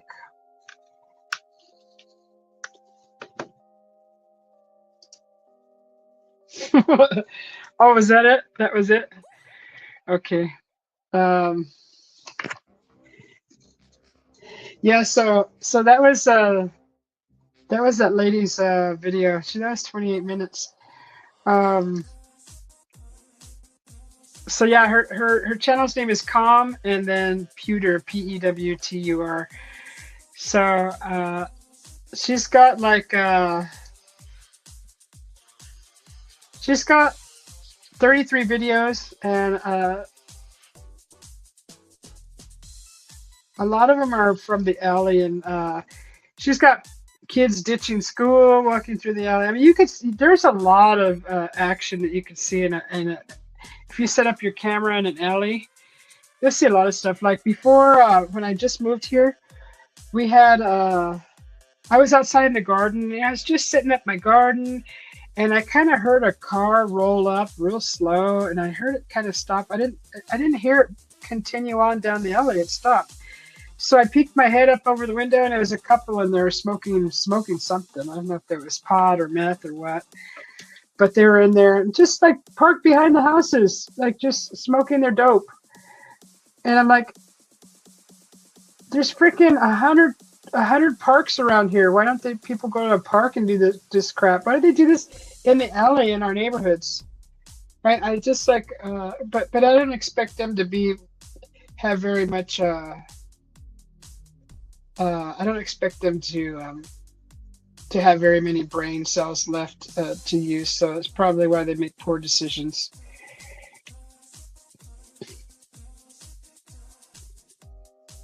Oh, he made the house smoky. Did he start cooking and forget? Oh man, people that do that pass out. I mean, you come home, you're hungry, right? After a lot of drinking, you're gonna be so hungry. I know that. I used to drink in my 20s too. That was the partying days. Those are the partying days where you're drinking and you're having fun and you're so hungry when you come home. You're just like, oh my God. Anything is good after a night of drinking. But then if you're not cognate enough to stick around while you're cooking, because you're gonna pass out, you're probably in the blackout phase, and you're trying to cook. Shoot, there's no way you're gonna stick around long enough to finish cooking that meal. Yeah, you're gonna burn the house down. This is why we used to hit the taco trucks on the way out of after the bar. We'd go hit the taco truck, or the hot dog cart, or the pita pit, or whoever. There was a Turkish man that was out there, and he was selling hot dogs also, but these big, nice, like I don't know if they were Turkish sausage. They're freaking always amazing, or there were big beef hot dogs or something. But there was several guys that made bomb hot dogs with grilled onions. One man had chili on his cart. He would put chili on your dogs. The other one had like onions and peppers and pickles, all kinds of good stuff. Well, you get all that done before you come home. You always stopped at the pizza shop before I headed home.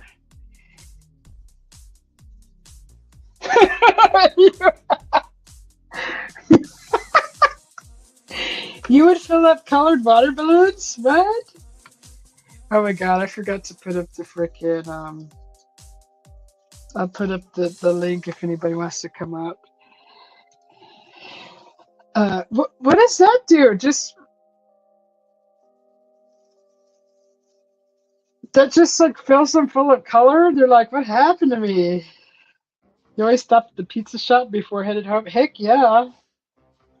A friend of mine stopped by my house, and I had a leftover pizza on the stove from a few nights before, and he came in and ate it. I'm telling you, you'll eat anything, anything. Shoot. I remember I used to love eating like those Vienna sausages. That was good. Just they actually make a barbecue one, the Vienna sausages. They come in that little can. Oh my God, those were like sober. I wouldn't eat probably that many. But drunk, shoot, you don't care if it's even warmed up or not. You're hungry. That's so funny. I really like this background. I really like the comic book characters. I like that. It's really Valentine's-y, but I really like it. It's March now. So what's in March? St. Patty's Day? I don't know. But I really like that. I really like these characters. I'm probably going to make a new background and probably not so many hearts, a little bit less hearts, but I really like these comic characters, comic book characters. You can't eat the Vienna sausages? A pizza stand? Oh my God. A pizza stand is totally doable. There was a guy that had some kind of cart where he had a pizza oven in it, and it was in a town called Nothing. Back when I was in mental health, I was working in mental health. A friend of mine and I drove out to Nothing, and it's from Kingman, where I used to live. It was probably about 40 minutes. And it was literally an abandoned town. One man owned it. One man from Vegas bought it. And to get out of the house and to mingle with public, he would bring his pizza cart. He would bring his big, huge coach. It was like a motorhome, huge, big one. Looked like a bus. And he would park it there in that little town of Nothing. And he would pull out his pizza cart and sit by the side of the road because it was right off the highway. And anybody that would stop by to talk to him, he would make them pizza and wouldn't charge them, just to have conversation with them. And we actually stopped in there and had a conversation with him and had pizza, and it was freaking bomb. So I know that that's doable, a pizza cart, because it was like all aluminum, and it had he had like a bit bar kind of like bar seating, bar stools where you could sit. He was on one side and you were on the other, and the little oven was just right there, right below him. And he made these little mini pizzas. Oh, it was the best pizza ever. But yeah, it's totally doable. Brings back bad memories. Did I say Nothing? Yeah, it was called the town of Nothing. If you look it up in Arizona, look up Nothing, Arizona, and you'll see that's a real town. Now that since those days till to the present moment, they have installed some kind of power.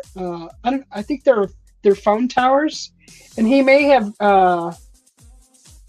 either got paid for the phone company to do that, but they had like a cell tower there now. But in that area is kind of interesting to me as far as the landscape goes, because you're driving from like Wickenburg and you're headed towards Kingman, right, towards Vegas. You're like, I can smell that bacon. It's all desert cactus, right? And right in that area of the town of Nothing, the bowl, you have big round soft smooth boulders all stacked up on top of each other. Oh, bacon! I can smell the bacon. See, I already forgot I started baking on this stove. Okay, good. This is good. Bacon's nice. Oh God, it smells so good.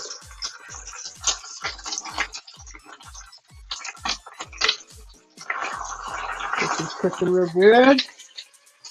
Right. 5 seconds to go. This is why I set timers, guys. I think 3 more minutes. I'm actually going to take it off, actually. We don't need that. Taking it off. I'm going to let it finish cooking in this juices because it's already crispy and perfect.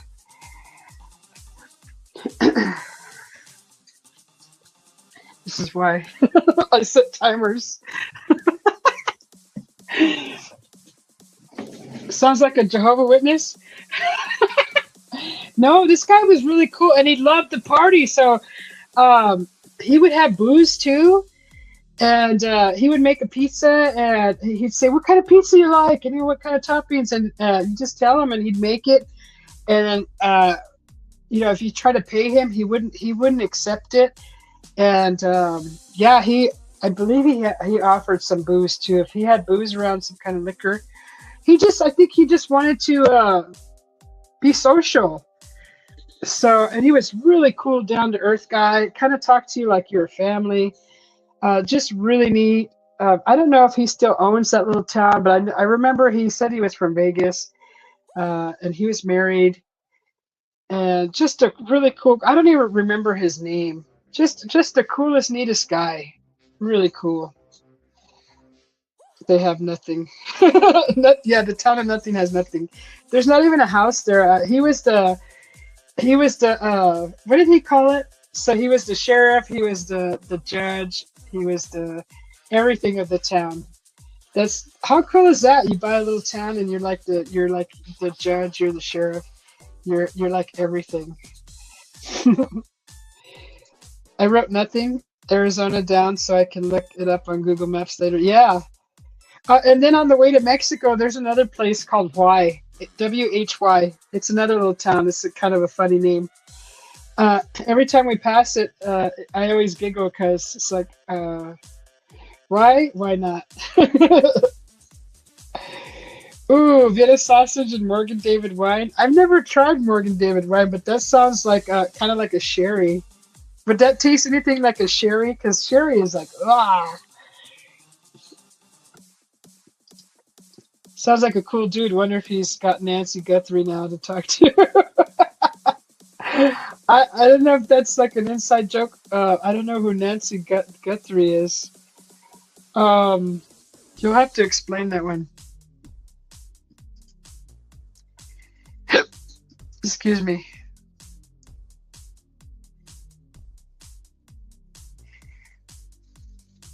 I'm going through the Nextdoor app one more time. Ooh, free firewood. Oh, yes. I don't see any tree stumps in there. Darn it. I'm still looking for a tree stump.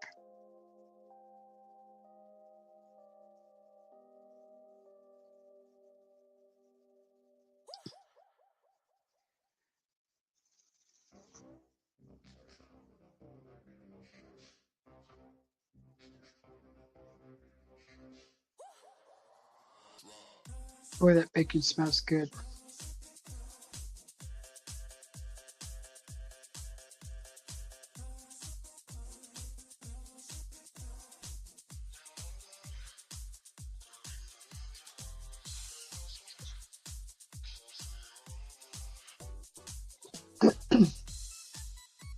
Guthrie has been. Oh, that lady. What do you think about that? Do you think that that's have you heard the conspiracy side of that yet? They say that the wife said exactly the same thing as something in a past video, and the husband is wearing a shirt that relates to a pattern of something else. They think that it's all just there's kind of like an inside job or something going on with that. It's something suspicious. Well, it's obviously suspicious. It's a kidnapping, but they think that there's some kind of hidden messages in the ransom video, the video that came out. Savannah Guthrie, NBC Today show host. It's her mom. Yeah. Now I know who you're talking about. I'm just not really good with the names. But as soon as you said that with the kidnapping, the video popped up in my head. Like I could see the people, the mom and the daughter and the husband. You're looking at it now in Google Maps. There's a cell tower with solar panels and looks like an abandoned house. Yeah, that's it. So that shed, I actually walked into that shed, and on the wall was everybody who had gone by there while he was there making pizza. Took a like a Polaroid. He had a Polaroid camera, and he let you like take your Polaroid and put it on the wall. So there was like it was the whole wall inside that abandoned shed. It's really deteriorating now. But I had a lot of people, and then they signed the wall or uh, left a thank you note, and just a bunch of love from a bunch of people that stopped by. You know, a lot of tourists, people traveling, all kinds of different people. That guy was really cool. No medication was taken. Yeah, that's what I'm saying. It seems like an inside job. So there's already a conspiracy tied to it, and they're saying that it's an inside job.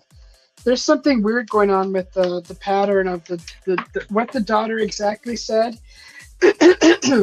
She took like this word for word from like a movie or something that's been played on TV.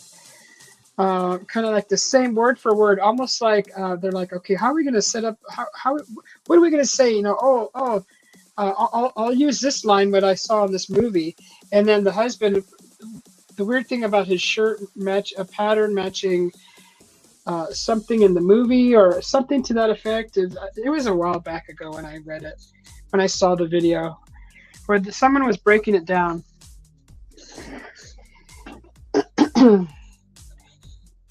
But yeah, I haven't heard anything about that. Was there any updates on that? You haven't heard anything. It's not like everything on TV is all. I think it's all for show and drama. Just it's like a game show. That's how I see stuff on TV now. None of it's real.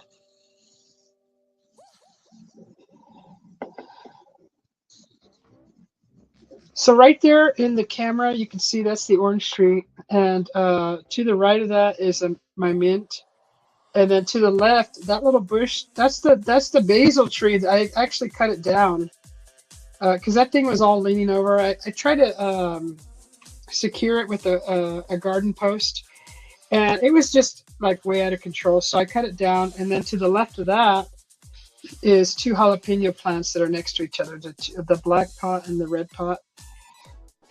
Those are my jalapenos. There's two jalapenos on one and another jalapeno on the other. I actually want to make a salsa with that. I got one cilantro plant growing, and that the leaves on that cilantro are huge. Like I could probably make a salsa with a few sprigs of that. Like a small little salsa, like a one dish salsa, like one dinner. Just a side salsa for like a dinner. Probably that's enough to make a salsa. But it's fresh cilantro. That's the whole reason why I planted it. Because the store-bought stuff has no aroma, has nothing. It doesn't, like fresh cilantro, when you walk by it and you just kind of touch it, you could smell it right away. It gives off a nice aroma. It's got an essence.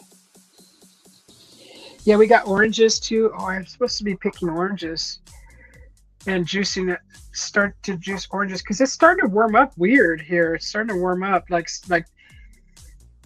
we kind of breeze through winter, and I think we're gonna breeze through spring, and we're gonna go right into the frickin' Hell's Kitchen in the oven. Honestly, that's what I think.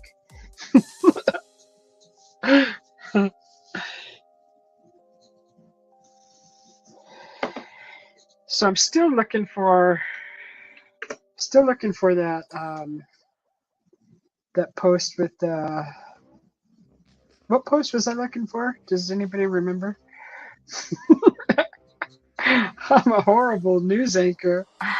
Let's see. Absolute garbage. Oh, that's a lady stealing a package off a porch. Okay, yeah, that's kind of lame. year after year after year, I see people come on here whining about their packages being stolen. Freaking make your porch more hidden. We told it. I've told it. I've said it. Other people have said it. Don't make it so easy for the people to steal packages off your porch. You quit whining about it and do something.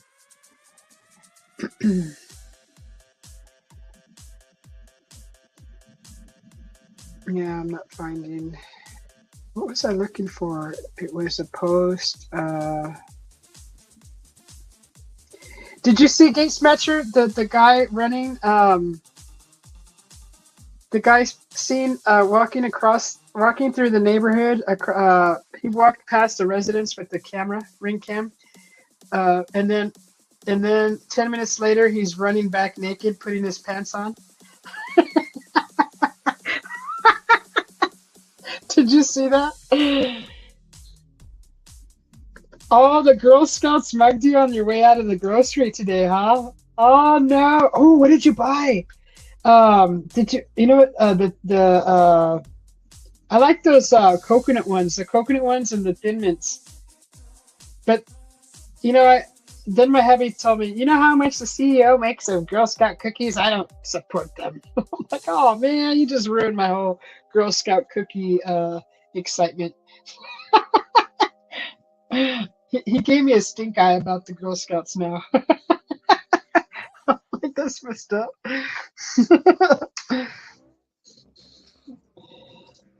Oh, you saw that? Which ones did you buy? The Samoas, or what are they called? Samoas, or is that the coconut ones? I used to like the Thin Mints, those coconut ones, the chocolate with coconut. I think that's what they are. I like those guys from the Shriners that sell See's candies too. I used to love that. That was a popular chocolate in California when we were growing up. The men from the Shriners would. I'm gonna make me a BLT real quick. The men from the Shriners with the long top hat, the hats that are, they look like a cone almost. Let me grab this here. Some lettuce. You guys want to watch me make a BLT? All I have is diced tomato though, so don't laugh.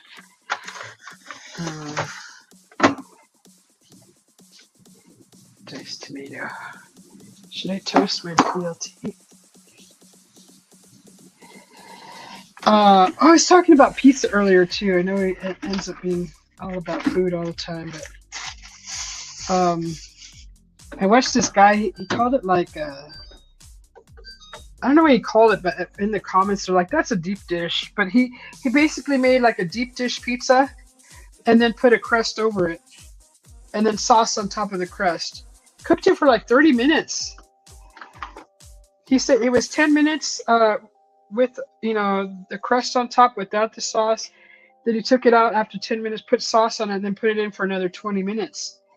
I'm like, dang, that's a long time to cook a pizza, but it was deep. He put a ton of freaking pepperoni. It looked so good. I'd be putting olives in that, and peppers and onions for sure. Sausage if I had it. What am I looking for in the fridge? Got tomato. All it is lettuce, tomato.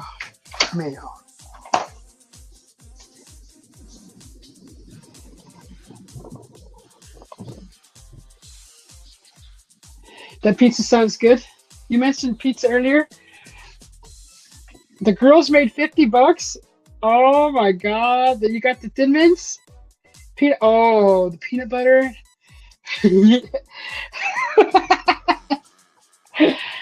FedEx and UPS had a habit of delivering packages to the wrong address around here. Oh my god. Yeah, that pizza looks good. I'm thinking about making that deep. I need some good pepperoni though. Oh, my hubby said I think Tuesday he's gonna take me to the Italian market, and I'm gonna get some pepperoni from there. I don't know, is that a place to get authentic pepperoni? I mean, am I just Am I just guessing, or am I just assuming that they have pepperoni in an Italian market? Is that do they even do pepperoni? I mean, am I wrong? I don't know, but I want to get some good, flavorful pepperoni, and I want to make that deep dish.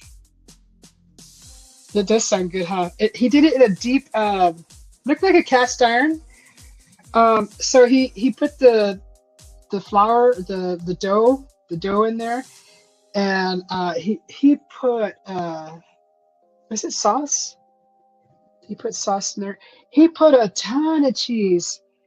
I think it was the sauce. I have to pull up the video.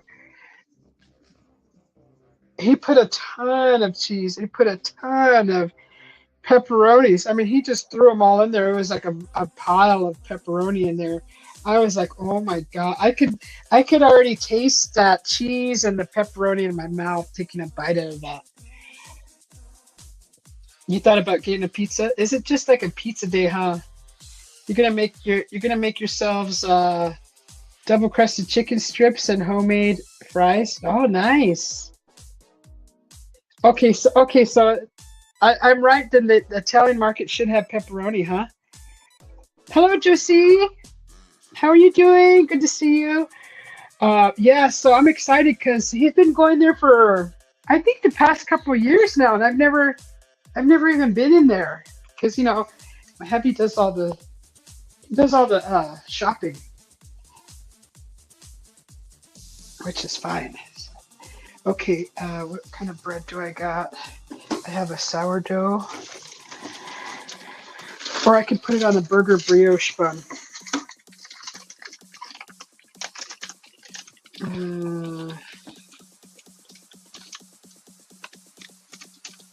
think I'll put it on a sourdough.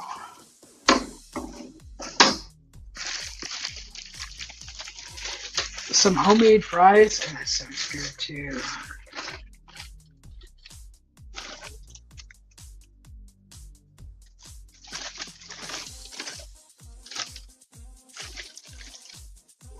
I always get worried about bread because I don't eat bread as much as my hubby does, and he doesn't eat it fast enough, and I'm always worried that it's going to go bad, and he eats moldy bread. I'm so worried about that.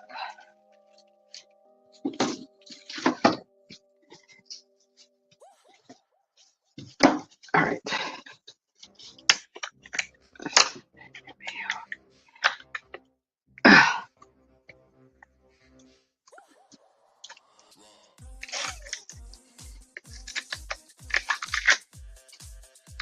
It would be nice to have homemade fries with this, with that BLT.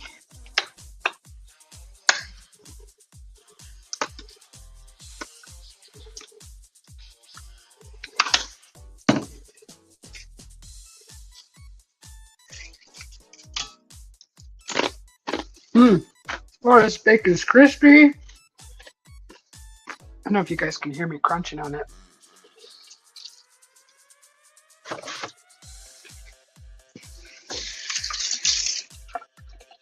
So my the blackberries that I planted in the garden recently, they started to bloom, and I believe the blooms are open right now. They're big and beautiful. Is there does pickle go on BLT? I don't remember. I think I'll put one in my and cheese, huh? That diced tomato isn't gonna be very cool on that because it's diced. It's just gonna fall off the sandwich. All right, that's the last piece of Gouda. I'm putting a slice of Gouda on my BLT. That's the last slice.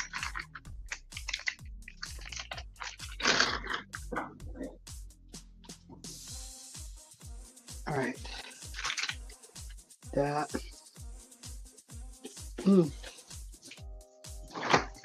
I think I'll put a pickle on there too. Is there an empty jar of pickles in here? Son of a gun. We got the pickles.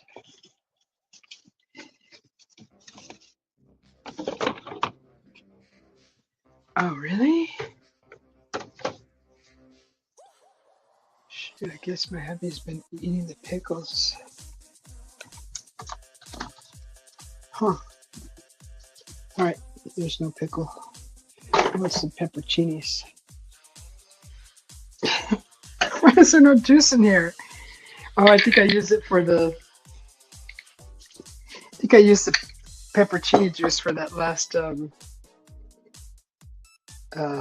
corned beef that I made. All right, that's gonna have to look.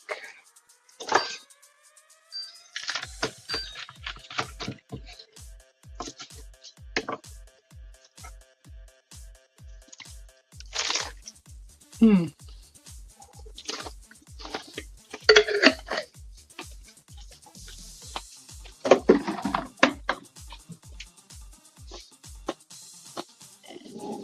Mm-mm-mm. Uh-oh.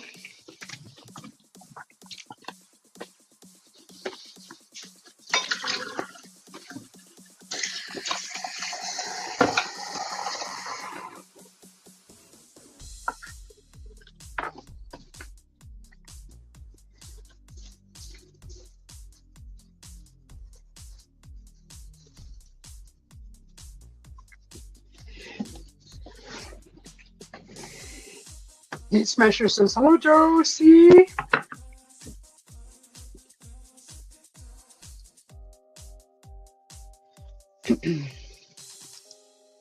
But that pizza was like, thank you for the love hearts, John P.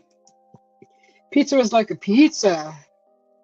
Pizza pew for sure. It had a top on it and it was thick.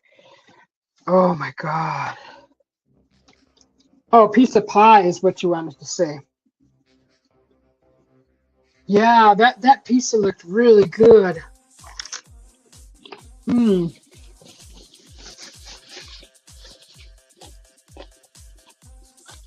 I can't believe how much pepperoni he put in there. He put a ton of cheese in there too. God.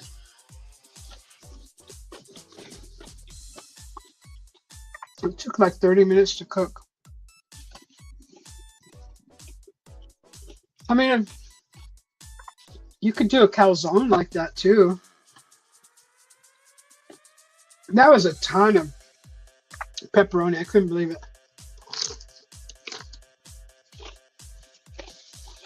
Mm-hmm.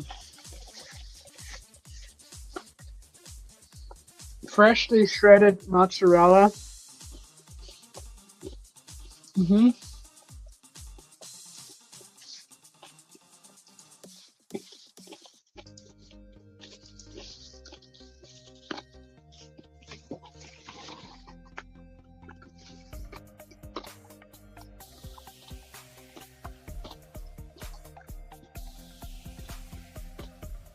Can you guys hear me crunching?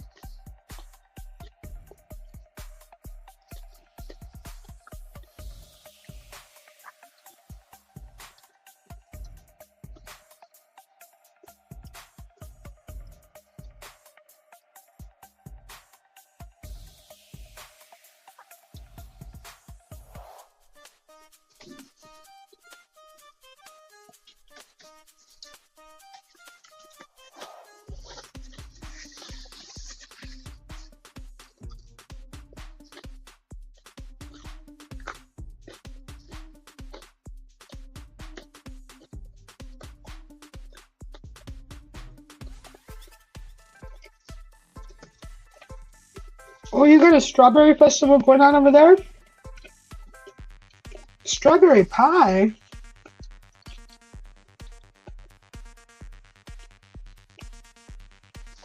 I don't think I've ever had a strawberry pie.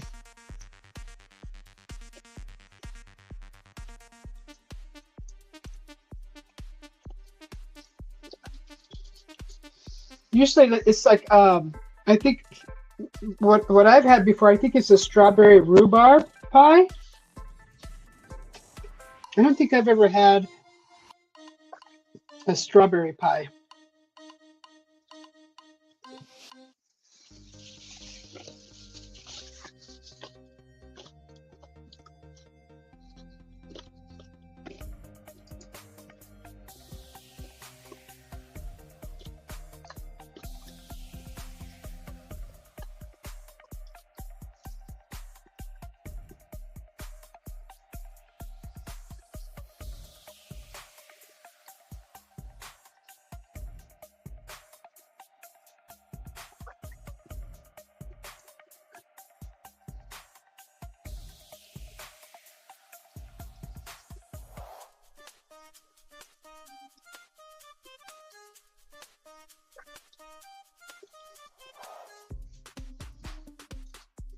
Strawberry pie is rare.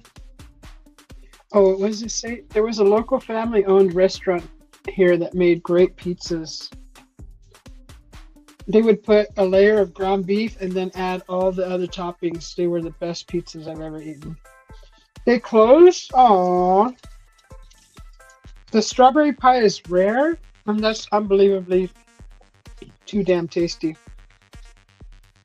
Yeah, I don't think I've ever had a strawberry pie. You get cherry, you get apple, peach, um, and then all the others. I've never heard of a strawberry pie, I don't think.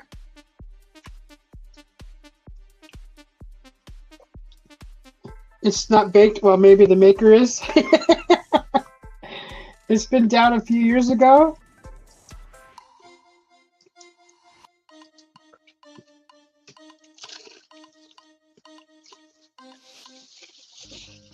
Strawberry pie.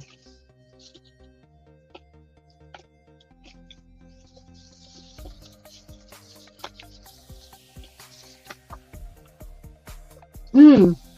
I mean, I had strawberry cheesecake.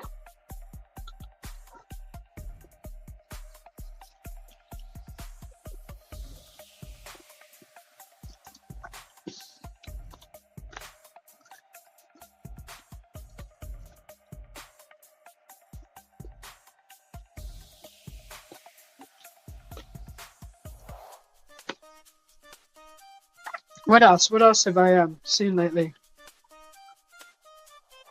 I think.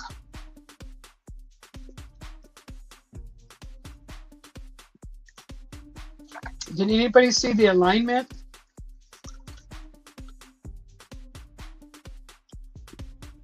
I kind of saw it on the Ring camera this morning. It's kind of overcast right now again. Which is kind of weird. These clouds come in and out.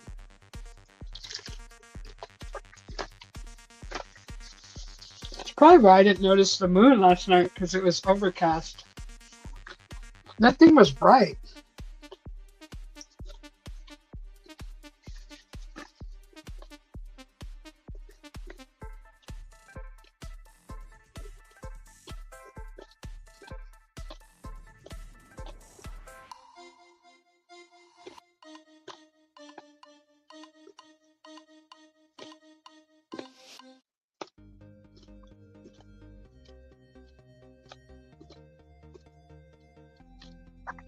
Oh man, I hate when people post dead animals on here.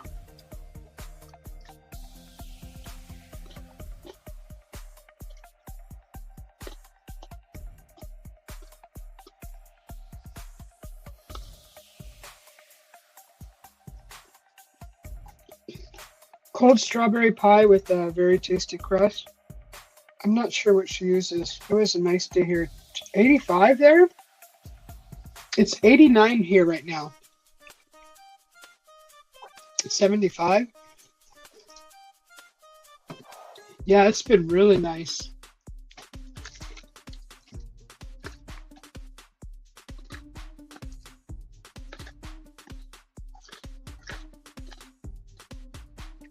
Oh my God, Chuck Norris, is he still making commercials?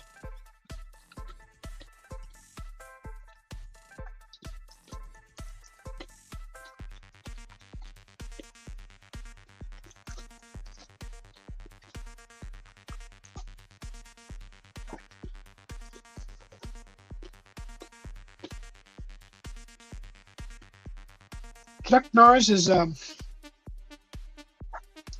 here, I'll show you guys.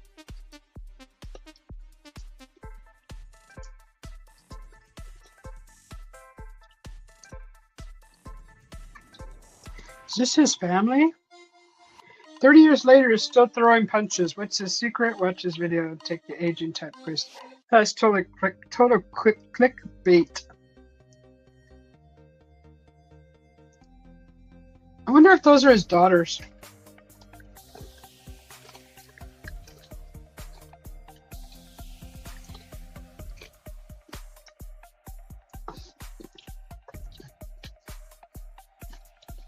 Long time ago, we were down in San Diego, I think at the zoo. Boy, I was I wasn't even, I don't think I was even 13 yet. And his brother was down at the park by, I think the zoo was right there. There was a park next to it. And he was doing, I don't know if it was like Tai Chi in the park, his brother. And all I knew it was his brother because that's what I was told who that was. Yeah, he looks different, huh?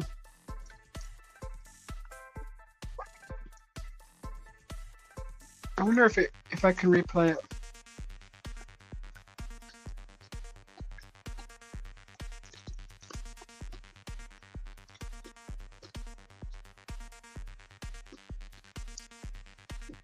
Oh, he's saying Crisco is not a good oil. Oh no!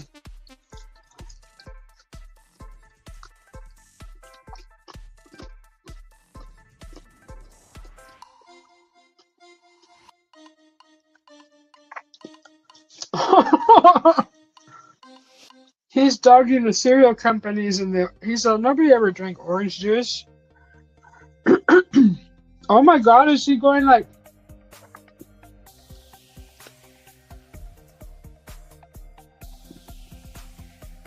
Uh-oh. There you go, Chuck. Good old wood chopping.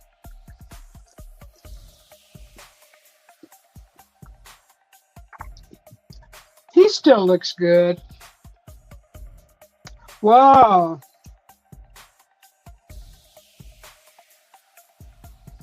Mother, daughter, daughters.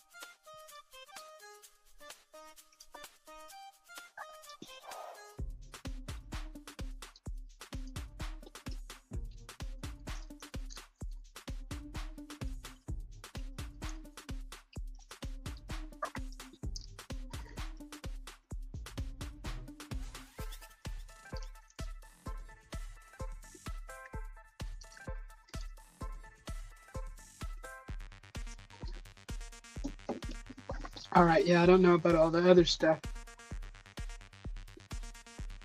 Definitely your diet.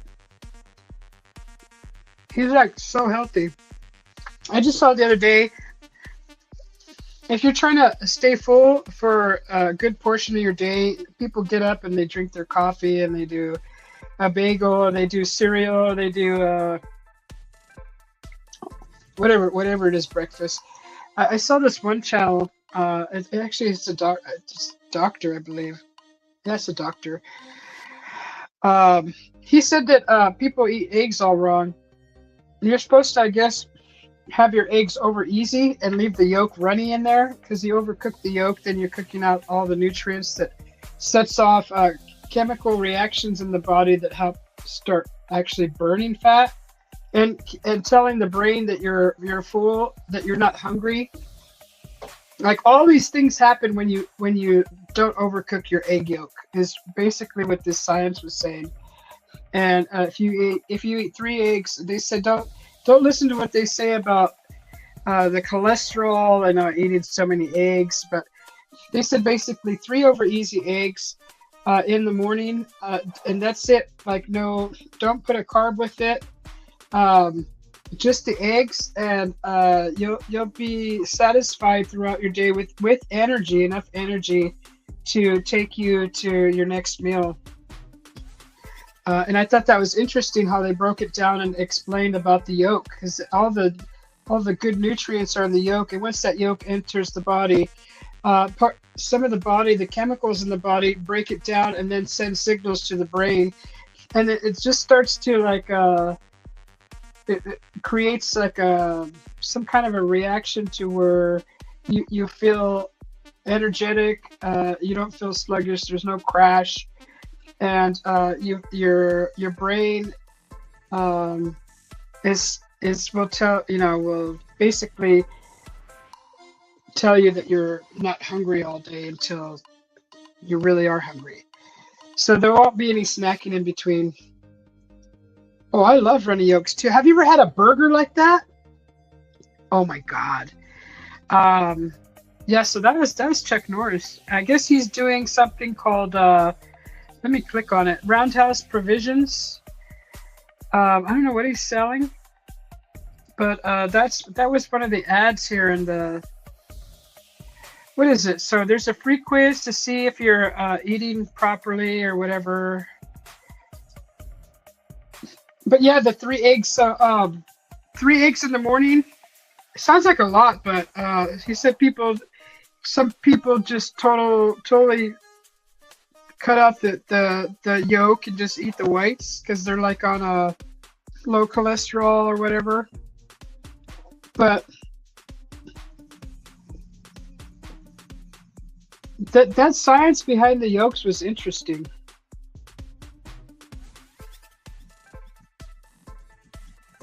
Let's see. What was that? Was that your camera we were looking at? Yeah. Yeah, this is my backyard right now. Chuck Norris is so badass that's the Grim Reaper is afraid to visit him. I love all the Chuck Norris jokes too. I haven't seen Chuck Norris in a long time from Rochelle. That was the way I eat my eggs. You like the runny yolks, yeah, the toast and bacon. Oh my god. Usually by 4 a.m. I'm hungry again. 4 p.m. Well, yeah, if you eat that kind of breakfast. So I wanted to try that yesterday because I had learned about it the night before, and I found myself making 3 eggs with leftovers and this and that, and I'm like, oh, this isn't gonna work, Susie. You'll have to try it on a different day. Because I was gonna try it out to see if it worked, but I ended up like pulling out like taco leftovers, and I was trying to make an egg with it, 3 eggs with it, and I'm like, ah, no, you can't do it like that. You have to do just the eggs. Egg sandwich with runny yolks dripping all. Yes, I love the runny yolks. I don't know. My hubby, when he makes me eggs, he always does them over hard, and I'm just like, I don't like them like that. But I mean, I'll eat them. I'll eat it.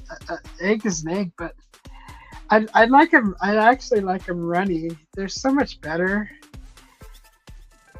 Heck, if it wasn't, if I didn't think it was so bad for you, I'd just eat them raw. Just like how I used to. My siblings used to make me eat raw eggs before school in the morning to laugh at my face that I made. But they weren't that bad, actually. Well, you don't really taste it. You don't chew it, or you just swallow it like an oyster. Egg and cheese sandwiches. But I mean, I don't think I could do it right now. I don't know if I could stomach it. I mean, I probably could. But honestly, I was really healthy as a kid. That probably didn't hurt anything at all. But I don't know. I don't know what people would suggest. As far as health wise, if that's healthy, could that be like eating almost like eating raw chicken, right? But it's a yolk. What do you think? I mean, I never got sick from it. And it didn't happen that often, but it happened enough that I remembered it, that I'm talking about it now. It was often. I mean, not that often, but it was like, I don't know. I didn't keep track of time back then. I would say maybe once a month, maybe twice a month.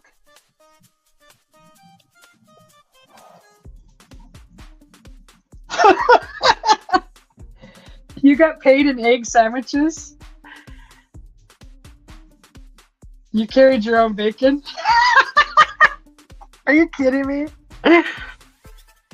You sucked down a lot of raw eggs, so it's not bad for you then, right? Like if I wanted to, I could just do. Honestly, I felt good, and that was like my breakfast some mornings, where they would put eggs. They would make me drink eggs, raw eggs. I don't know if they even remember that. I remembered it because I was horrified by it.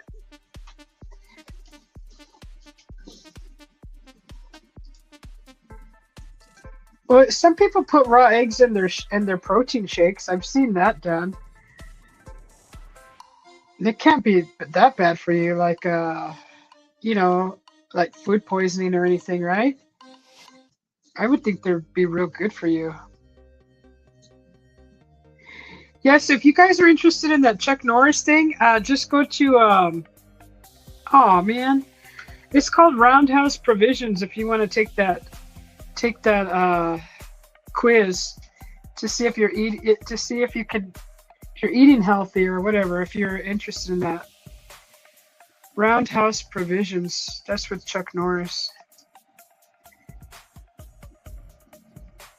That's like the only ad that I actually found interesting in the neighborhood app.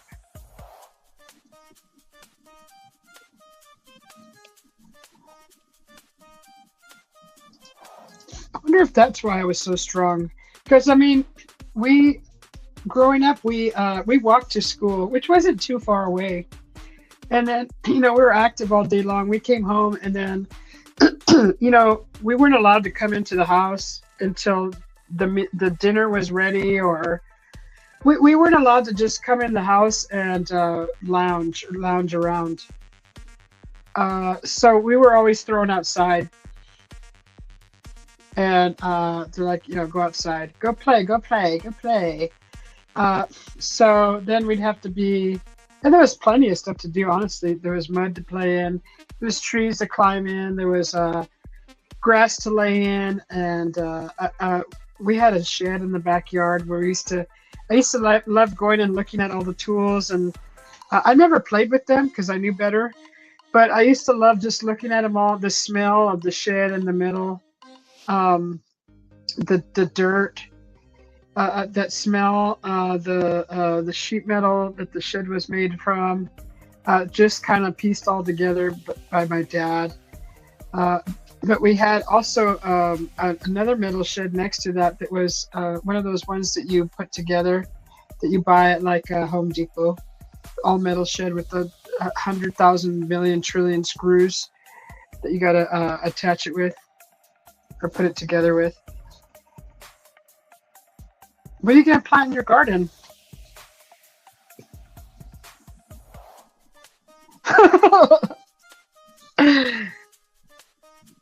Did we ever have to change our clothes? We probably did. You're right. We had good jeans, right? We had good jeans and good t-shirts.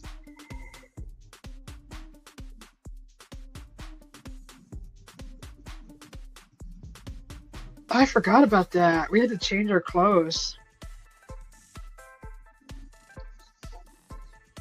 Yeah, we were always kicked out of the house, out of the house.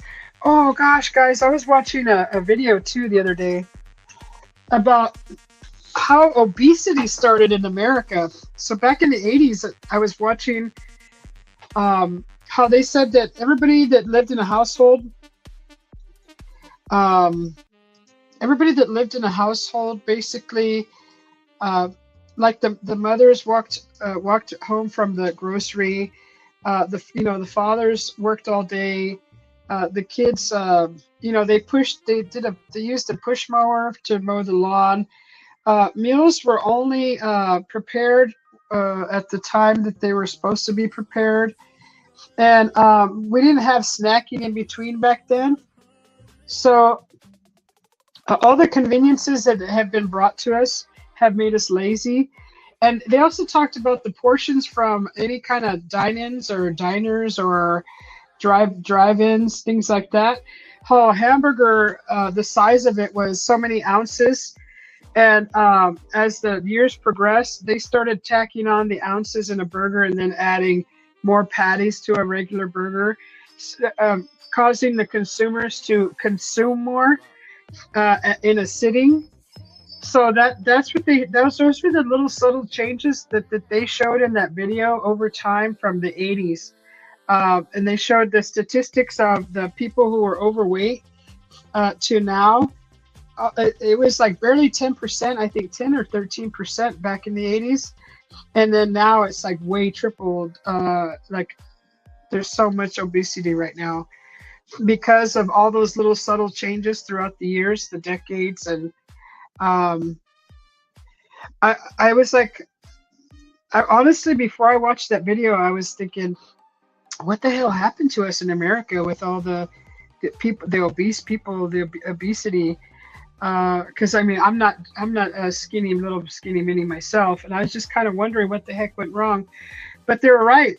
There was no big hype on snacking. There was like you see Takis being advertised everywhere, and Cheetos and Doritos and all that. They're like trying to get everybody to snack on this stuff, and people are just sitting around on their couches now. They're not really doing a whole lot of labor anymore.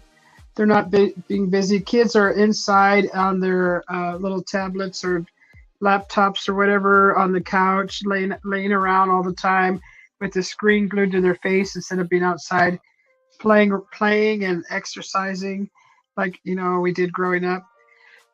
So those are all the little subtleties that happened or that changes when they started the whole obesity thing. And now it's all fad diets. It's all fad diets now that I'm seeing.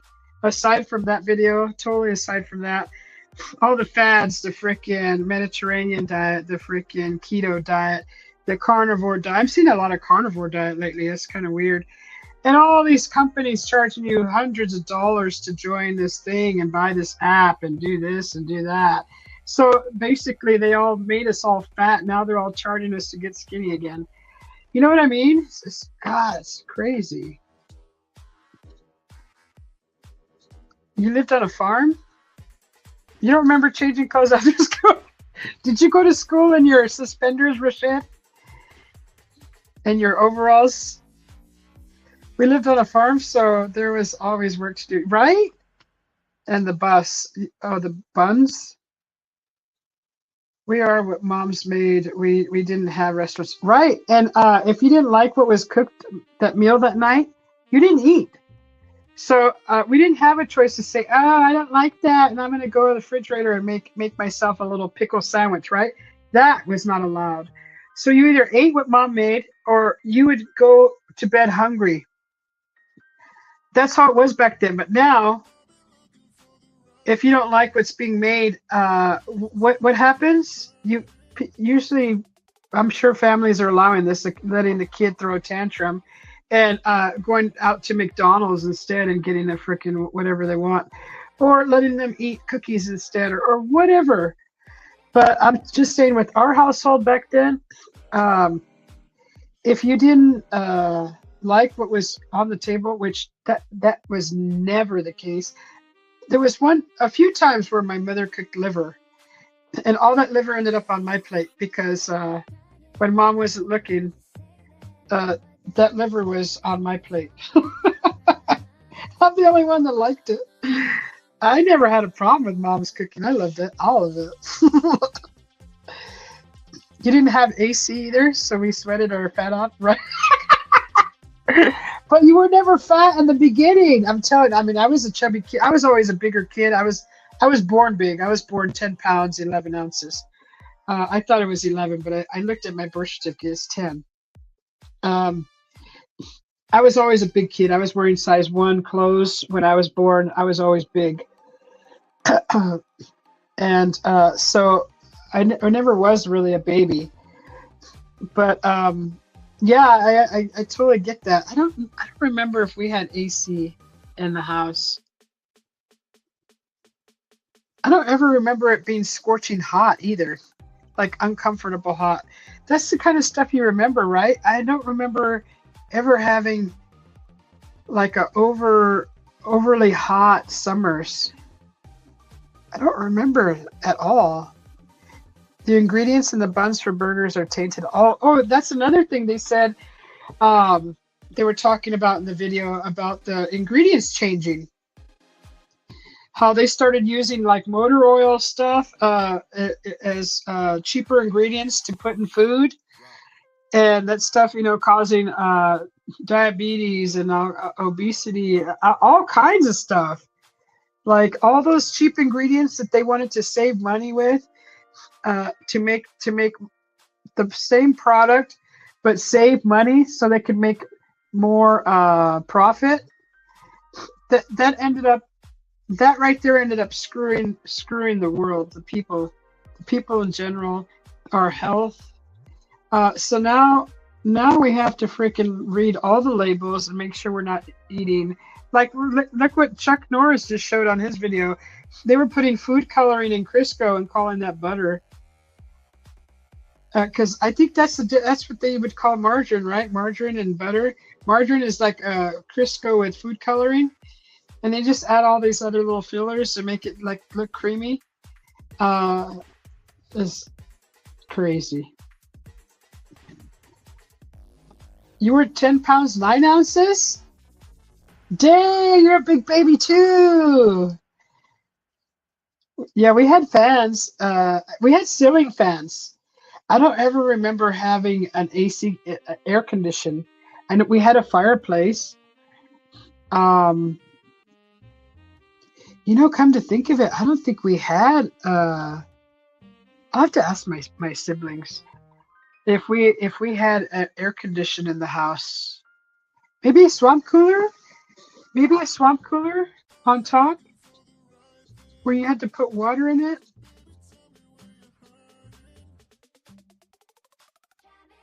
I don't remember. Back when I was a kid, eating McDonald's or any fast food was raw and a treat. And plus, they said the portions way back then were smaller. Like they were like a normal size portions, normal size burger. Now you can get a freaking quadruple freaking patty burger. Um, really? Why are you like forcing people to eat so much and making it seem normal? That's totally not normal. The bigger you get, the more you eat. It's it's crazy. And look at the portions in all the restaurants too, how they pile up your food. Um, which is okay, I guess, if you have a family and you're on a budget and you get more for your money. But that's not healthy because that's just training you to just eat so much more. And then if you're not active, you're dooming yourself and your health. Lots of plastic, yeah. Have you guys seen the new plastic that they've invented? It's called what is it called? Volmir, or what the heck is it called? It's made from I believe they said like soil, soil that can break down back to the ground again. They're using it for lids for like spray cans. It's in like your shampoo bottles. It's like made with they make shampoo bottles with the spray paint, the lids, a lot of different plastics, and when it's thrown into the ground, it actually starts to deteriorate, and it's not microplastics. So that's new that I've seen recently, and there's also something else. What was the other one? I think it was uh, bags, like plastic, replacing plastic bags. You had margarine once, spit it out, that and toss that sandwich away. I haven't been to a restaurant in a long time. Yeah, we take a we have a lot of pleasure staying home. We appreciate staying home more and eating home cooked meals like that freaking pasta I made last night. Oh my god, that was so freaking good. That pasta was oh, it tasted how it looked on that video. I'm telling you, oh, that tasted so good. My fast food runs through the forest. I was a teenager before we got an AC, and then it was a small window AC. Oh, yeah, I don't think we had AC. I don't think our house had it. If anything, it may have been a swamp cooler. It may have been a swamp cooler, but one of those big metal boxes on top that have the pads that you gotta. uh, water every once in a while, but usually a little hose is ran to it. I was too young to even you know worry about all that. But I think we did have a swamp cooler, but I don't remember it ever running in our first house. So I'm trying to remember if there was vents. I don't remember any vents in the house. You didn't have electricity till you were 10? Wow. Honestly, I think that would have been nice. I like candlelight. Honestly, I like candlelight. But did you live out in the forest with no electricity? That wasn't in the city. You must have been rural. Yeah, yeah, living in the country. Yeah, right? Because I'm thinking, the cities, the cities, would have been all wired up.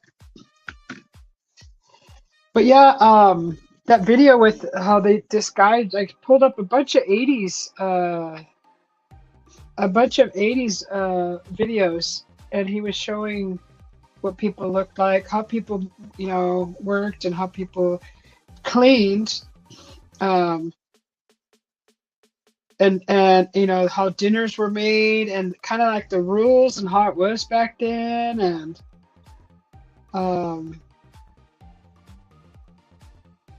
I mean, I think it's kind of similar with like teenagers because you never want to be home, so you're always out and about doing something, out skating or out, with friends at the mall, doing something.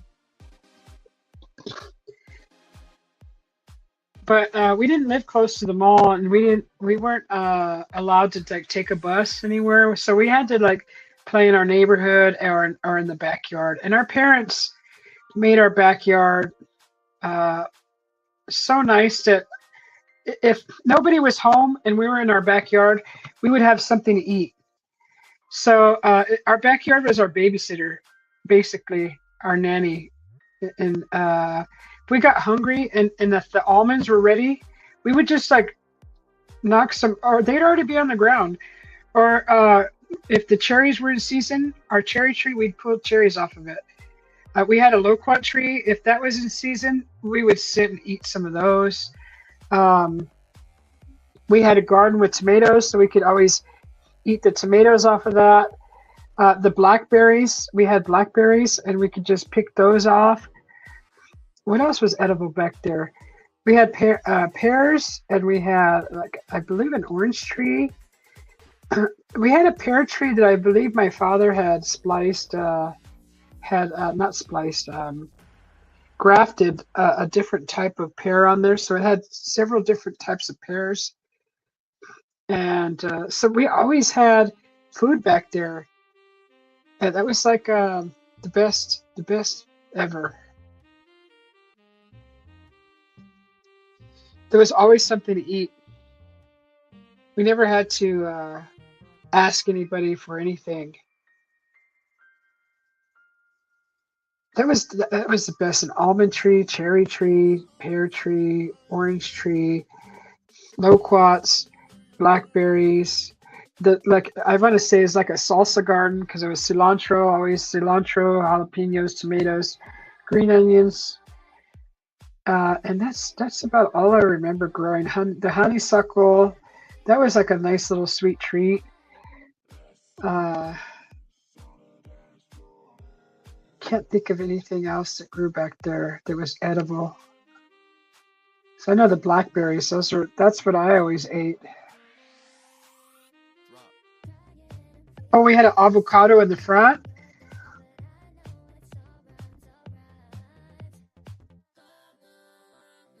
I think that's it. That was edible.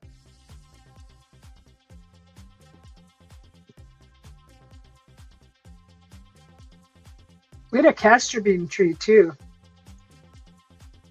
That was neat to climb in. But castor bean oil, that's expensive. I was thinking about growing a castor bean tree here too. The leaves on that look real very tropical. They're like big fans, like a big fan leaf, huge leaf, with the seeds are like a spiky covered ball with the castor bean inside. I don't think she ever used the castor bean for anything, not that I ever saw. But it was just growing in the backyard. I don't know if she purposely planted that back there or if it was already growing when she bought when they moved into that house.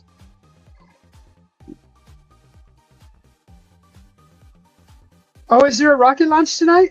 Okay, well, I'll have fun with that. Enjoy that. I'll probably shut down the stream here in a second. I'm gonna go in the garden and water and do a few things, and then I don't know. I'll be on YouTube and see what's going on. But thank you, Gate Smasher, for hanging out, and John P. Brother and Rashad. It's always good to see you guys, and we'll see what I find on the neighborhood app for next time. There was another something I was trying to find, but I can't even remember anymore. But anyways, hopefully you guys have a wonderful Sunday. And if I don't see you again, I hope you have a great week. Yeah, it's 5:30 now, Sunday, March 1st. Today's the 1st of March. So have a great evening, and I'll see you guys all later. Still trying to figure out what I'm going to do next for a live. It'll come to me. So I did Scorpions last night. If you guys missed that, go check that out. And I don't know what I'm going to do next. I know I wanted to do a painting, some kind of painting live soon. And I need to make an emoji, but I just don't know what emoji to do. The emojis are usually late night drawing. So we'll see. I'm kind of figuring out my schedule. So like the coffee lounge is nice to do like this around this time, midday or late, kind of early evening, and then or real late, the coffee lounge, and then the drawing late at night. It's just it's at a time where people are relaxing and winding down, and watching like someone draw is kind of nice. But the painting definitely will probably be done during the day. The gardening has to be done during the day. And of course, the adventuring is done during the day. The fireside chats are done at night. That's pretty much everything on my channel, guys. So if anybody's new here, that's usually what I do on my channel. I do art, I do gardening, cooking. I also do cooking on my channel. That's got to be done during the day, mostly because of the lighting and better lighting, anyways. So gardening, cooking, adventuring, and the coffee lounge and the drawing, the art. That's all the stuff that I do on my channel. And I just did a scorpion hunt, scorpions in the yard, and I like to paint my face. So if you like that kind of stuff, push that like button and subscribe for more. Push the like button if you hung out in the coffee lounge. It helps my channel grow. I'd appreciate it. That didn't make any sense. And my nose is stuffed and I can't breathe. So I can't even talk right. Hang on a second.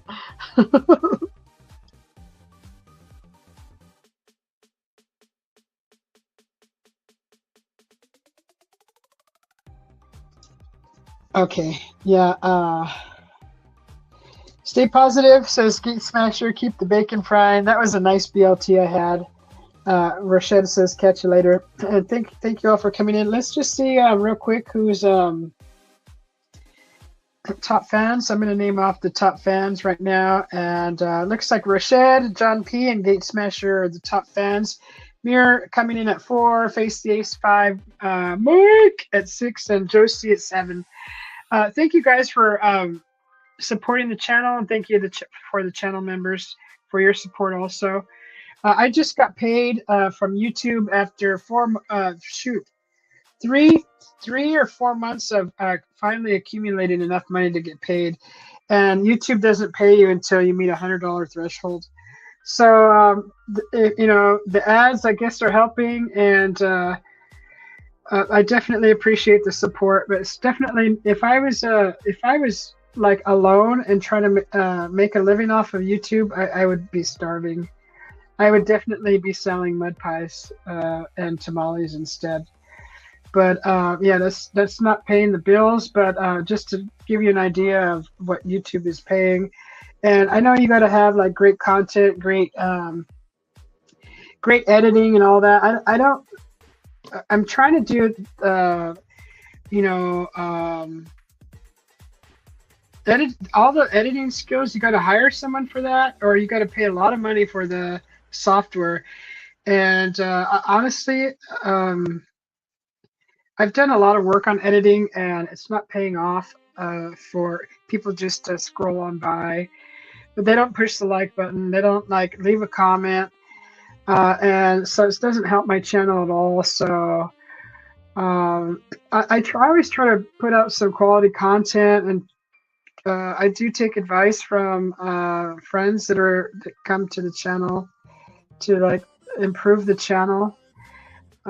So I always try to always improve it, but honestly, I'm just barely getting paid from YouTube after like I think it's 3 months, finally accumulating the threshold of $100. So it's not really. It's gonna help. I'm wanting the YouTube income to go towards like my channel, but more of just helping my husband like pay bills, really, just to give me a feeling of being somewhat providing and contributing in the household. So that's why I'm doing my YouTube channel, is just to really help my husband and not feel like I'm sitting here freeloading. You know what I mean? I know I'm a housewife or whatever, but with all my creativity and stuff, I thought maybe YouTube would help bring an income in. But I'm just letting you know, after 3 months, I'm barely getting paid, and it's just barely over $100. So, I'm trying. I'm still trying, and I'll eventually figure it out. So, thank you for your support, the subscribers, the members. And anybody else that's new to the channel, I appreciate you too, even those that hide in the bushes. So we will see you all later.